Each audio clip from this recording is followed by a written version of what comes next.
ನಮಸ್ಕಾರ. ನಿನ್ನೆ ಈ ದಿವಸ ದಾಟು ಕಾದಂಬರಿಯನ್ನು ತುಂಬ ಸ್ಥೂಲವಾಗಿ ಮಾತ್ರ ನೋಡೋಕ್ಕಾಯಿತು. ಒಂದೊಂದು ಕಾದಂಬರಿಗಳಿಗೂ ಅದೇ ಅವಸ್ಥೆ. 1.5 ಗಂಟೆ ತಕ್ಕ ಮಟ್ಟಿಗೆ ಸಾಕಾಗಬಹುದು ಅಂತ ಅಂದುಕೊಂಡಿದ್ದು ಅದು ಯಾವುದಕ್ಕೂ ಅಲ್ಲ ಅನ್ನುವಂಥದ್ದು ಅರ್ಥವಾಗ್ತಾ ಇದೆ.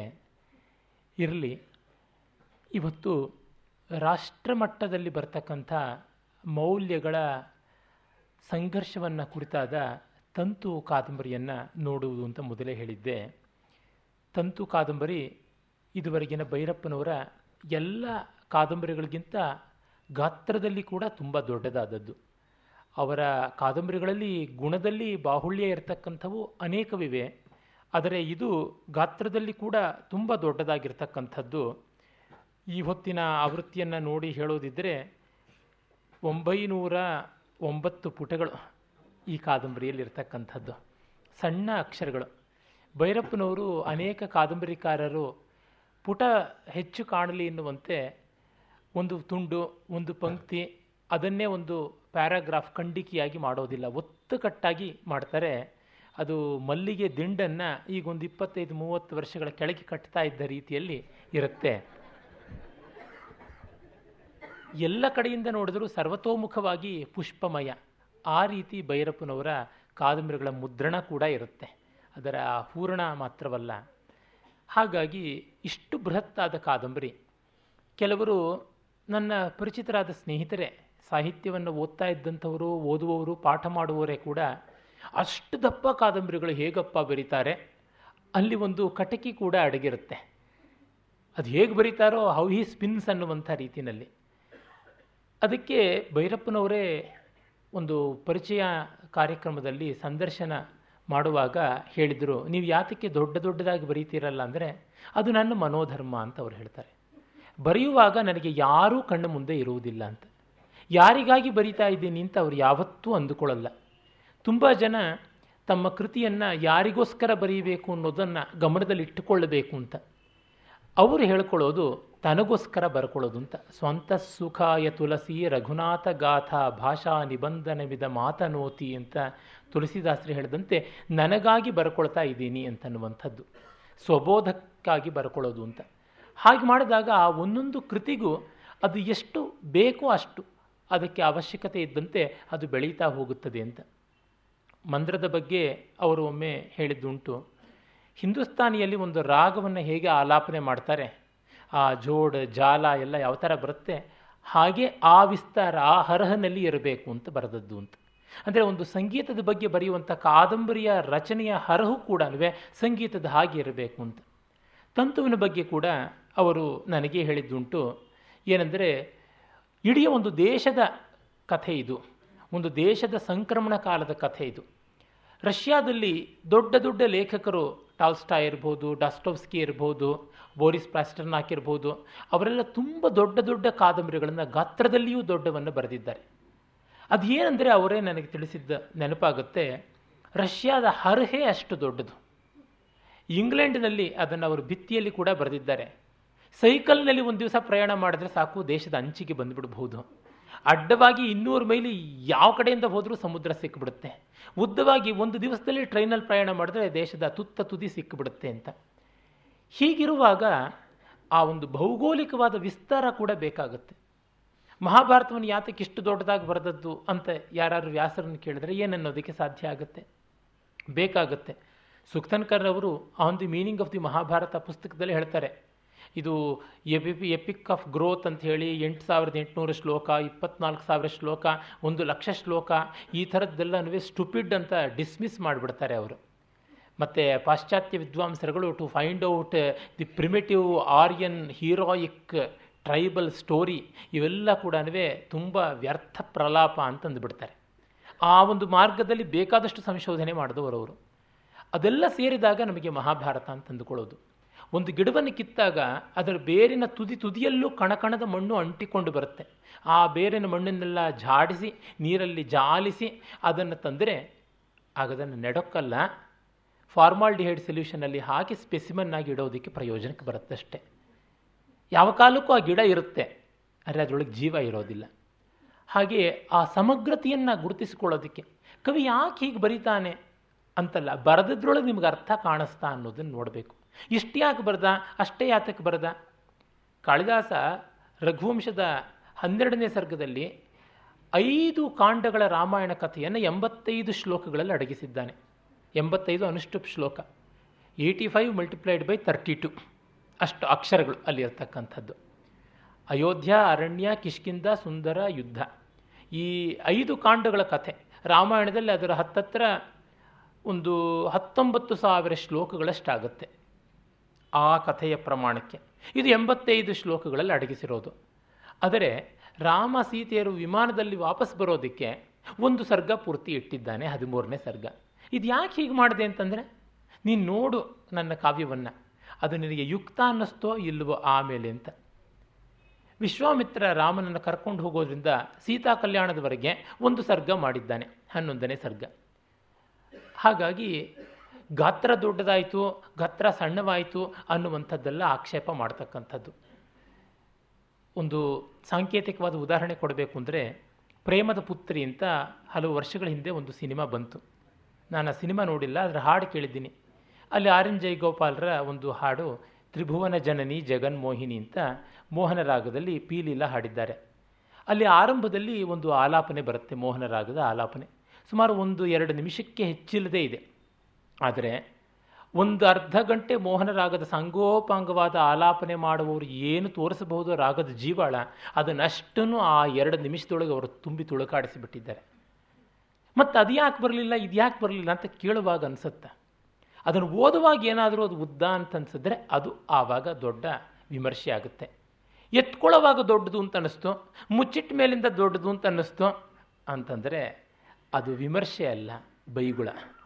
ಒಲ್ಲದ ಗಂಡನಿಗೆ ಮೊಸರಲ್ಲಿ ಕಲ್ಲು ಅಂತ ಅನ್ನುವಂಥದ್ದು. ಕೃತಿಯ ಒಳಹೊಕ್ಕಾಗ ನಮಗೆ ಅನ್ನಿಸಬಾರ್ದು.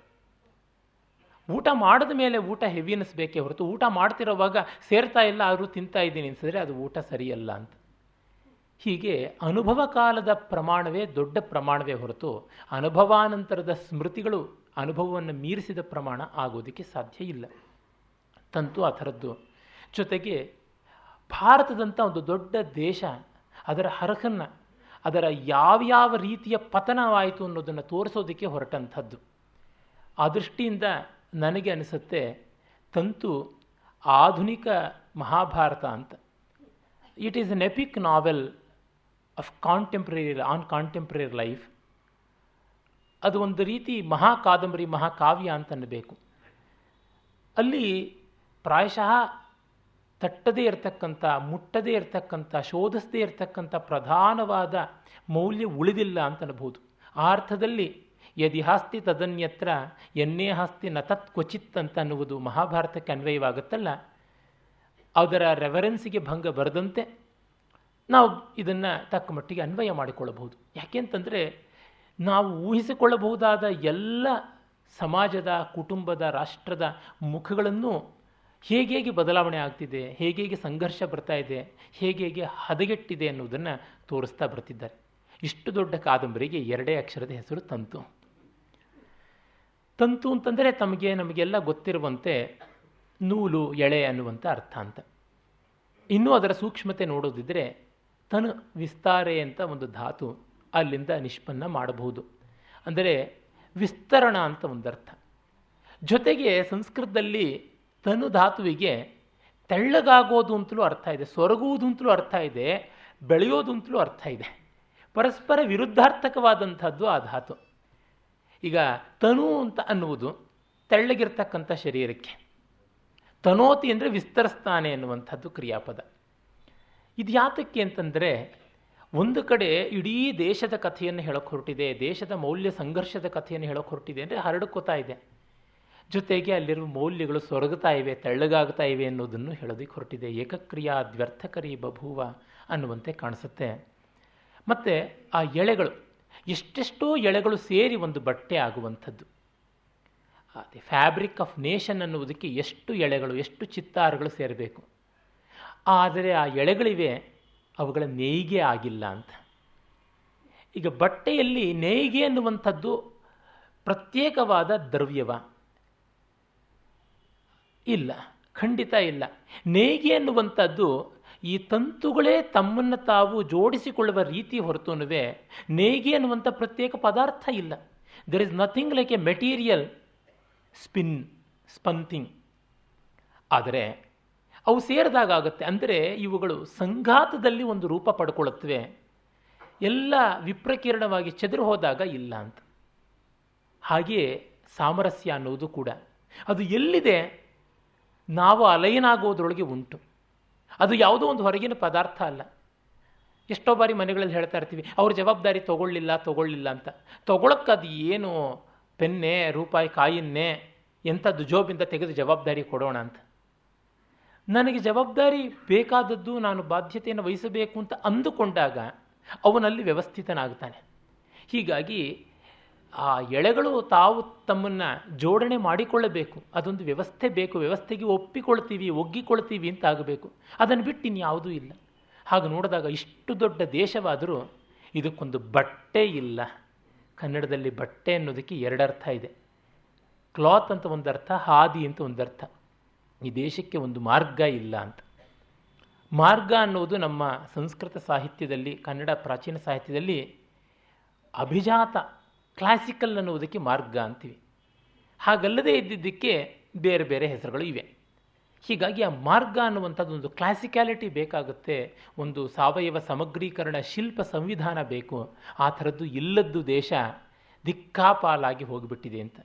ತಂತುವಿನಲ್ಲಿ ಒಂದು ಕಡೆ ಭೈರಪ್ಪನವರು ಒಂದು ದೊಡ್ಡ ಮಾತನ್ನು ಹೇಳ್ತಾರೆ.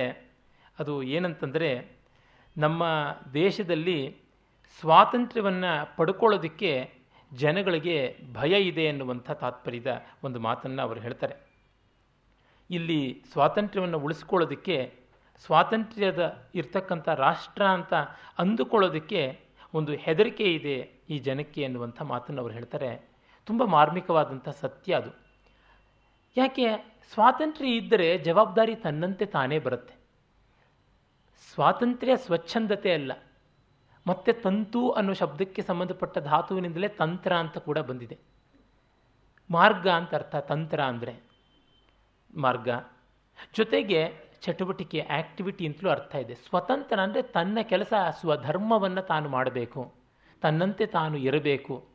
ಪರಧರ್ಮ ಭಯಾವಹ ಅಂದರೆ ಅಡ್ಡದಾರಿಗಳನ್ನು ಹಿಡಿಯದೆ ತನಗೆ ತಾನು ಒಬ್ಬ ಪ್ರಜೆಯಾಗಿ ಕರ್ತವ್ಯ ಏನಿದೆ, ಆ ಕರ್ತವ್ಯದ ಫಲವಾಗಿ ಬರ್ತಕ್ಕಂಥ ಹಕ್ಕುಗಳೇನಿವೆ ಅವು ತಾನಾಗಿ ನಿರ್ವ್ಯೂಢವಾಗತಕ್ಕಂಥದ್ದು, ಇದನ್ನು ನೋಡಬೇಕು.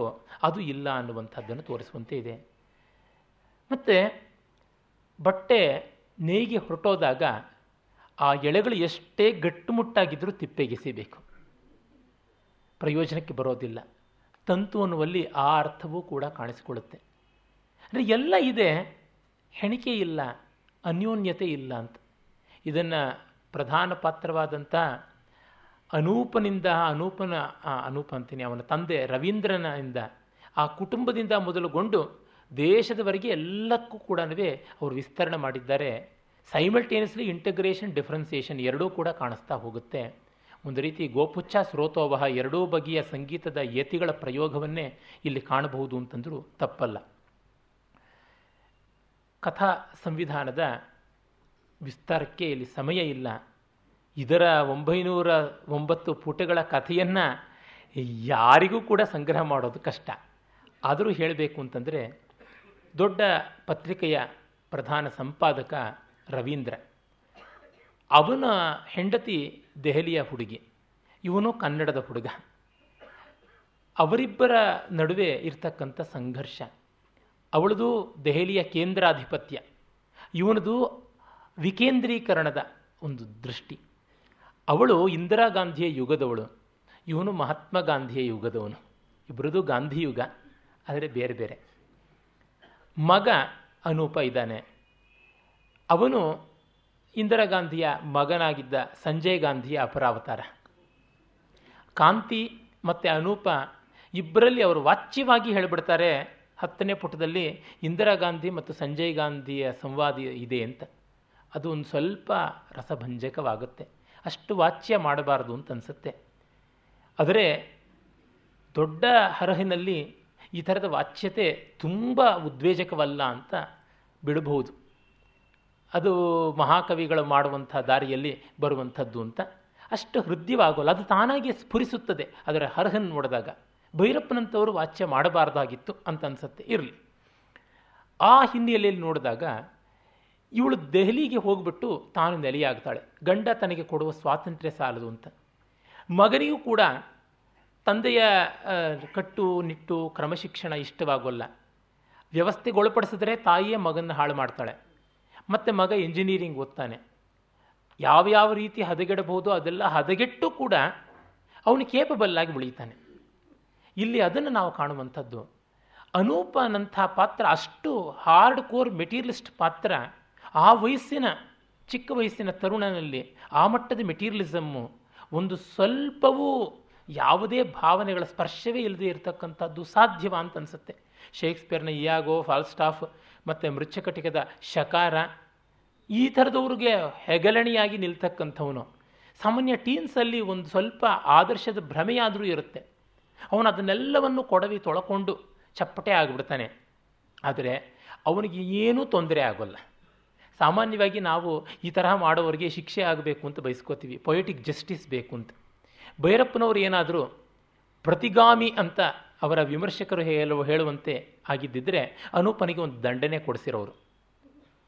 ಮತ್ತು ಅವರು ಏನಾದ್ರೂ ಸನಾತನಿ ಅಂತನ್ನುವ ಬ್ರ್ಯಾಂಡಿಗೆ ತುತ್ತಾಗಿದ್ದಲ್ಲಿ ಅನೂಪನಿಗೆ ಕೈಯೋ ಕಾಲೋ ಮುರಿಸಿರೋರು, ಇಲ್ಲ ಏನೋ ಒಂದು ನಷ್ಟ ಮಾಡಿಸಿರೋರು.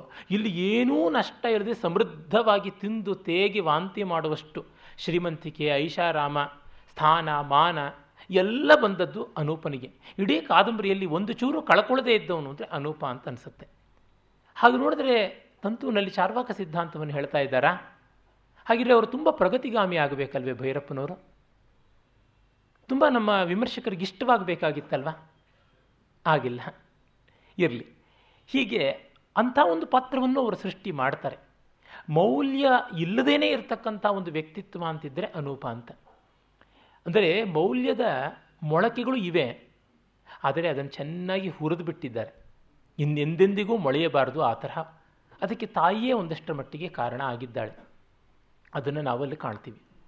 ಆಮೇಲೆ ಇವನ ಜೊತೆಗೆ ಸಂಬಂಧಪಟ್ಟಂತೆ ಇವನ ಬಾಲ್ಯದಲ್ಲಿ ಹುಟ್ಟಿ ಬೆಳೆದ ಬಸವನಪುರ ಅನ್ನುವ ಹಳ್ಳಿ, ಚನ್ನರಾಯಪಟ್ಟಣ ತಿಪಟೂರು ಹತ್ತಿರ ಇರತಕ್ಕಂಥ ಹಳ್ಳಿ, ಅಲ್ಲಿಯ ಒಬ್ಬ ಸ್ನೇಹಿತರು, ಇವನ ಹಿರಿಯ ಸ್ನೇಹಿತರು, ಇವನ ಅಣ್ಣನಂತೆ ಇರ್ತಕ್ಕಂಥವರು ಅಣ್ಣಯ್ಯ ಅಂತ.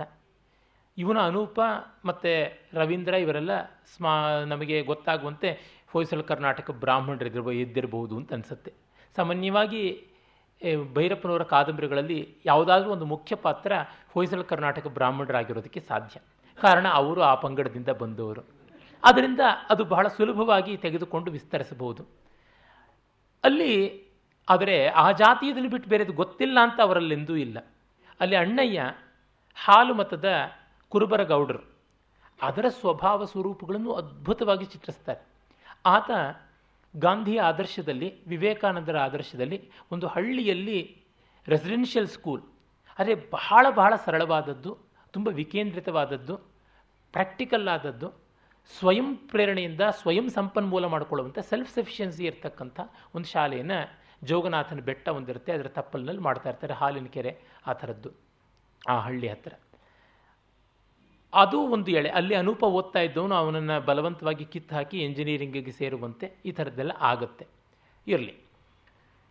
ಆ ಒಂದು ಊರಿನ ಪಾಲಿಟಿಕ್ಸ್ ಏನು ಬರುತ್ತೆ, ಅದು ಸ್ಥಳೀಯವಾದ ರಾಜಕೀಯ ಹೇಗೆ ಕೇಂದ್ರದ ರಾಜಕೀಯದ ತಾಳಕ್ಕೆ ತಕ್ಕಂತೆ ಕುಣಿಯುತ್ತೆ ಅನ್ನುವುದನ್ನು ತೋರ್ಪಡಿಸ್ತಾರೆ ಅಲ್ಲಿ. ಇವನು ಪತ್ರಿಕೆಯ ಉದ್ಯೋಗದವನಾದ್ದರಿಂದ ದೇಶದ ಎಲ್ಲ ಮೂಲೆಗಳಿಂದಲೂ ಬರುವಂಥ ಸಮಸ್ಯೆಗಳು ಇವನಿಗೆ ಕಾಣಿಸ್ತಾ ಇರ್ತವೆ. ಅದು ಮುಖ್ಯವಾಗಿ 1968 75 ಘಟ್ಟ ಅಂತ ಅನ್ಬೋದು. ಒಂದು 8-10 ವರ್ಷಗಳ ಅವಧಿಯದು ಇವರು ತಗೊಂಡಿರ್ತಕ್ಕಂಥದ್ದು ಕಾಲ. ಇನ್ನು ದೇಶ ಅಂತಂದರೆ ಇಡೀ ಭಾರತವೇ. ಆದರೆ ಮುಖ್ಯವಾಗಿ ನಡೆಯುವಂಥದ್ದು ಬೆಂಗಳೂರು, ಮೈಸೂರು, ಆ ಒಂದು ತಿಪಟೂರು ಅದರ ಆಸುಪಾಸಿನ ಹಳ್ಳಿಗಳಲ್ಲಿ ಮತ್ತು ದೆಹಲಿಯಲ್ಲಿ. ಇದು ಮುಖ್ಯವಾದಂಥ ದೇಶಕಾಲಗಳ ವಿಭಾಗ. ಇವನಿಗೆ ಮತ್ತು ಹೆಂಡತಿಯ ಜೊತೆಗೆ ಇರುಸುಮುರುಸಾಗಿ, ಹೆಂಡತಿ ತಾನು ಸ್ವಾವಲಂಬಿನಿಯಾಗಬೇಕು, ವಿಮೋಚಿತೆ ಆಗಬೇಕು, ಲಿಬರೇಟೆಡ್ ವುಮನ್ ಆಗಬೇಕು ಅಂಥೇಳಿ ದೆಹಲಿಯಲ್ಲಿ ಇದ್ದು, ತನ್ನ ಗೆಳತಿ ಶೀತಲ್ ಅಂತ ಅವಳ ಬೆಂಬಲದಿಂದ ಒಂದು ಗಾರ್ಮೆಂಟ್ ಇಂಡಸ್ಟ್ರಿ ಇಟ್ಕೊಳ್ತಾಳೆ. ಅದಕ್ಕೆ ಬೇಕಾದಷ್ಟು ಮಾಡಬೇಕಾದ್ದು ಮಾಡಬಾರದು ಎಲ್ಲ ಮಾಡಿಕೊಂಡು ಅವಳು ಸ್ವತಂತ್ರವಾಗಿ ನಿಂತ್ಕೋತಾಳೆ. ಒಮ್ಮೆ ಹೆಂಗಸು ಆರ್ಥಿಕವಾಗಿ ಸುಭದ್ರಳಾದಾಗಲೇ ಎಲ್ಲ ಸಮಸ್ಯೆಗಳು ಪರಿಹಾರ ಅನ್ನುವಂತೆ ಅವಳ ದೃಷ್ಟಿ. ಅದರ ಒಂದು ಏರುಪೇರುಗಳು ಏನಾಗುತ್ತವೆ ಅದನ್ನು ಕೂಡ ನಾವು ಕಾಣಬಹುದು. ಆಮೇಲೆ ಅವಳು ಕಡೆಗೆ ಮಗನನ್ನು ಬಹಳ ನಿರೀಕ್ಷೆ ಇಟ್ಕೊಳ್ತಾಳೆ. ತಾನು ಈ ಗುಗ್ಗುಗಳಿರ್ತಕ್ಕಂಥ ಬೆಂಗಳೂರು, ಕನ್ನಡ ಬೇರೆ ಮಾತಾಡ್ತಾರೆ, ಕ್ಯಾನ್ರೀಸು ಕಾನಡಿ, ಅದು ಲೋಕಲ್ ಲ್ಯಾಂಗ್ವೇಜು, ಅದೇನು ಪ್ರಯೋಜನಕ್ಕೆ ಬರೋದಿಲ್ಲ. ಏನೇ ಆದರೂ ದಿಲ್ಲಿಂದ ಬಂದದ್ದು ಡೆಲ್ಲಿ ಅಂತ, ದಿಲ್ಲಿ ಬಂದದ್ದು ದಿಲ್ ಹೃದಯದಿಂದ ಅಂತ ಅವಳ ಥೀರಿ. ಮತ್ತು ಅದು ಸ್ಥಾನದ ನೆಲೆ, ಅಧಿಕಾರದ ನೆಲೆ, ಆ ಭಾಷೆ ಅದು ಎಲ್ಲರನ್ನೂ ಒಗ್ಗೂಡಿಸುವಂಥದ್ದು, ಎಲ್ಲಕ್ಕೂ ಶಕ್ತಿ ತಂದು ಕೊಡ್ತಕ್ಕಂಥದ್ದು ಅಂತ ಹೇಳಿಕೊಂಡು ಅವಳು ದಿಲ್ಲಿಯಲ್ಲಿ ನಿಂತ್ಕೊಂಡ್ರೆ, ಮಗ ನಿನ್ನ ಹಿಂದಿಗಿಂತ ದಿಲ್ಲಿಗಿಂತ ಬಹಳ ದೊಡ್ಡದು ಅಮೇರಿಕಾ ಅಂತ ಅಲ್ಲಿಗೆ ಹೊರಟೋಗ್ತಾನೆ. ಇವಳು ಕನ್ನಡಕ್ಕಿಂತ ಹಿಂದಿ ಬಲಿಷ್ಠವಾದದ್ದು ಅಂತ ಅಲ್ಲಿಗೆ ಬಂದರೆ, ಮಗ ಹಿಂದಿಗಿಂತ ಇಂಗ್ಲೀಷ್ ಬಲಿಷ್ಠವಾದದ್ದು, ಈ ದಿಲ್ಲಿಗಿಂತ ಬಲಿಷ್ಠವಾದದ್ದು ಅಮೇರಿಕಾ ಅಂತ ಅವನು ಹೇಳಿಬಿಡ್ತಾನೆ. ಇದೇನು ಹಳ್ಳಿ ಇದ್ದಂಗಿದೆ ದಿಲ್ಲಿ ಅಂತ ಅಂದ್ಬಿಡ್ತಾನೆ. ಹೀಗೆ ಅವಳಿಗೆ ಮಗನಿಂದ ದೊಡ್ಡ ಶಾಕ್ ಸಿಗುತ್ತೆ. ಅವಳು ಸಾಯ್ತಾಳೆ. ಆದರೆ ಸಾಯುವಾಗ ಆಸ್ತಿನಷ್ಟು ಮಗನಿಗೆ ಮಾಡಿ ಸಾಯ್ತಾಳೆ. ಅದನ್ನು ಮುಂದೆ ನಾವು ನೋಡಬಹುದು.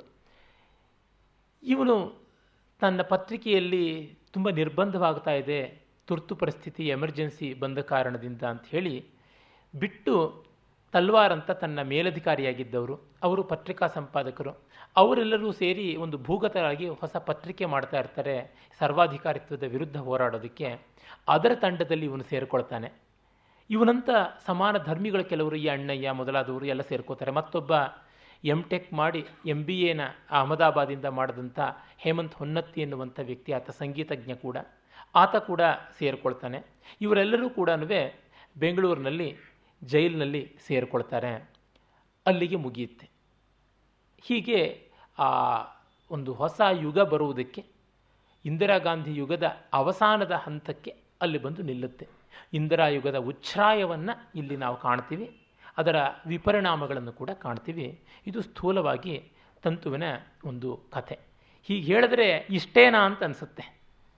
ಕಾರಣ ಇದು ಕಥೆ ಅಲ್ಲ. ನಾನು ಹೇಳಿದಂತೆ ವಿವರಗಳೇ ಕಥೆ, ಅದು ಬಿಟ್ಟು ಇನ್ಯಾವುದೂ ಇಲ್ಲ. ಈಗ ನೋಡೋಣ ತಂತುವಿನ ಆರಂಭ ಹೇಗಾಗುತ್ತೆ ಅಂತ. ಇಲ್ಲಿ ಫ್ಲ್ಯಾಶ್ ಬ್ಯಾಕ್ ಟೆಕ್ನಿಕ್ ಯಾವುದೂ ಇಲ್ಲ, ನೇರವಾಗಿ ಆರಂಭವಾದದ್ದು ಕ್ರಮವಾಗಿ ಬಾಣ ಬಿಟ್ಟಂತೆ ಬೆಳೀತಾ ಹೋಗುತ್ತೆ. ಆ ತರಹ ಮಾಡಿಕೊಳ್ಳೋದಕ್ಕೂ ಕೂಡ ಕಾರಣ ಉಂಟು. ಉದಾಹರಣೆಗೆ ನಾಳೆಗೆ ನಾವು ನೋಡಲಿರುವಂಥ ಮಂದ್ರದಲ್ಲಿ ಫ್ಲ್ಯಾಶ್ ಬ್ಯಾಕ್ ಟೆಕ್ನಿಕ್ನಲ್ಲಿ ಹಿಂದೆ ಹೋಗಿ ಮುಂದೆ ಬರೋದು, ಮುಂದೆ ಹೋಗಿ ಹಿಂದೆ ಬರೋದು, ಇವುಗಳು ಬೇಕಾದಷ್ಟು ಕಾಣಿಸುತ್ತೆ. 2 ದಿವಸದ ಕೆಳಗೆ ಒಬ್ಬರು ಗೆಳೆಯರು ಕೇಳಿದ್ರು, ವಂಶವೃಕ್ಷ ನೇರವಾಗಿ ಹೋದದ್ದಾಯಿತು, ಇದು ಹಿಂದೆ ಮುಂದೆ ಆಗುತ್ತೆ ಮುಂದಿನ ಕಾದಂಬರಿಗಳು ಏನು ಅಂತ. ಭೈರಪ್ಪನವರು ತಂತ್ರಕ್ಕಾಗಿ ತಂತ್ರವಲ್ಲ, ರಸೋದ್ದಿಷ್ಟವಾಗಿ ಮಾಡುವಂಥದ್ದು. ಸಂಗೀತದಲ್ಲಿ ಆವರ್ತನಶೀಲತೆ, ಹಿಂದೆ ಮುಂದೆ ಹೋಗುವಂಥದ್ದಿರುತ್ತೆ. ಒಂದು ರಾಗದಲ್ಲಿ ಮಂದ್ರದಲ್ಲಿ ಯಾವ ಸಂಚಾರವನ್ನು ಹಾಡಿರ್ತೀವೋ ಅದನ್ನೇ ತಾರದಲ್ಲಿ ಹಾಡ್ತೀವಿ, ಬೇರೆ ಎಫೆಕ್ಟ್ ಬರುತ್ತೆ. ಹಾಗೆ ವಿಲಂಬಿತವಾಗಿ ಯಾವ ಸಂಚಾರ ಹಾಡಿರ್ತೀವೋ ಅವನ್ನೇ ದ್ರುತದಲ್ಲಿ ಹಾಡ್ತೀವಿ, ಅದಕ್ಕೊಂದು ಬೇರೆ ಕಾಂತಿ ಬರುತ್ತೆ. ಹೀಗಾಗಿ ಹಿಂದೆ ಮುಂದೆ ಹೋಗುವಂಥದ್ದು ಇರುತ್ತೆ, ಆದರೆ ಅದು ಬೇರೊಂದು ರೀತಿ ಇರುತ್ತೆ. ಮತ್ತೆ ಮತ್ತೆ ಸಮಕ್ಕೆ ಬರೋದು, ಮತ್ತೆ ಮತ್ತೆ ಪಲ್ಲವಿಗೆ ಬರುವಂಥದ್ದು ಏನಿದೆ ಅಂಥದ್ದನ್ನು ಮಂದ್ರದ ಶಿಲ್ಪದಲ್ಲಿ ನಾವು ಕಾಣ್ತೀವಿ. ಆದರೆ ಇದು ಬಿಟ್ಟ ಬಾಣದಂತೆ ಹೋಗ್ತಕ್ಕಂಥದ್ದು ಇಲ್ಲಿಯ ಘಟನೆಗಳು. ಯಾಕೆ ಅಂತಂದರೆ ಅವು ಬರ್ಬರ ವಾಸ್ತವದ ಮೇಲೆ ನಿಂತದ್ದು, ಕಲೆಯ ಮೇಲೆ ಅಲ್ಲ. ಹಾಗಾಗಿ ತಂತು ನೇರವಾಗಿ ಹೋಗುತ್ತೆ. ಮೊತ್ತ ಮೊದಲಿಗೆ ಅವನು ಪತ್ರಿಕೋದ್ಯೋಗಿ, ಅವನ ಪತ್ರಿಕೆಯ ಆಫೀಸ್ನಲ್ಲಿದ್ದಾಗ ಒಂದು ರಿಪೋರ್ಟ್ ಬರುತ್ತೆ ಪತ್ರಿಕೆಗೆ ಹಾಕೋದಿಕ್ಕೆ ಅಂತ. ಅದು ಬಸವನಪುರದಲ್ಲಿ ಇದ್ದ ಹೊಯ್ಸಳರ ಕಾಲದ ಜಕಣಾಚಾರಿ ಕಟ್ಟಿದ್ದು ಅಂತ ಪ್ರತೀತಿ ಇದ್ದ ದೇವಸ್ಥಾನದಲ್ಲಿಂದ ಸರಸ್ವತಿ ವಿಗ್ರಹ ಕಳುವಾಗಿದೆ ಅಂತ. ತಂತುವಿನ ಒಂದು ಮುಖ್ಯವಾದ ಕೀ ವರ್ಡ್ಸ್ ಅಂತ ಯಾವುದಿವೆ ಅದರೊಳಗೆ ನಾವು ಕೀಲಕ ಪದಗಳಲ್ಲಿ ತೆಗೆದುಕೊಳ್ಳಬಹುದಾದದ್ದು ಕಳವು ಅಂತ. ಥೆಫ್ಟ್, ಎಲ್ಲ ರೀತಿಯಾದ ಕಳವು, ಮೌಲ್ಯಗಳ ದರೋಡೆ, ಭೂಮಿಯ ದರೋಡೆ, ನಂಬಿಕೆಯ ದರೋಡೆ, ದಾಂಪತ್ಯದ ದರೋಡೆ, ಮಾನದ ದರೋಡೆ, ಕಲೆಯ ದರೋಡೆ, ಎಲ್ಲದರದ್ದು ದೋಚಾಟ. ಅದರ ದೊಡ್ಡ ಸಂಕೇತವಾಗಿ ಸರಸ್ವತಿಯಲ್ಲಿ ಒಂದು ಕೈಯಲ್ಲಿ ಪುಸ್ತಕ, ಇನ್ನೊಂದು ಕೈಯಲ್ಲಿ ವೀಣೆ, ಮತ್ತೊಂದು ಕೈಯಲ್ಲಿ ಜಪಮಣಿ, ಇವೆಲ್ಲ ಇದೆಯಲ್ಲ, ಅವೆಲ್ಲ ರೀತಿಯಿಂದಲೂ ನೋಡಿ ಗೊತ್ತಾಗ್ತಾ ಬರುತ್ತೆ. ಅದನ್ನು ಅವರು ಧ್ವನಿಸ್ತಾ ಹೋಗ್ತಾರೆ.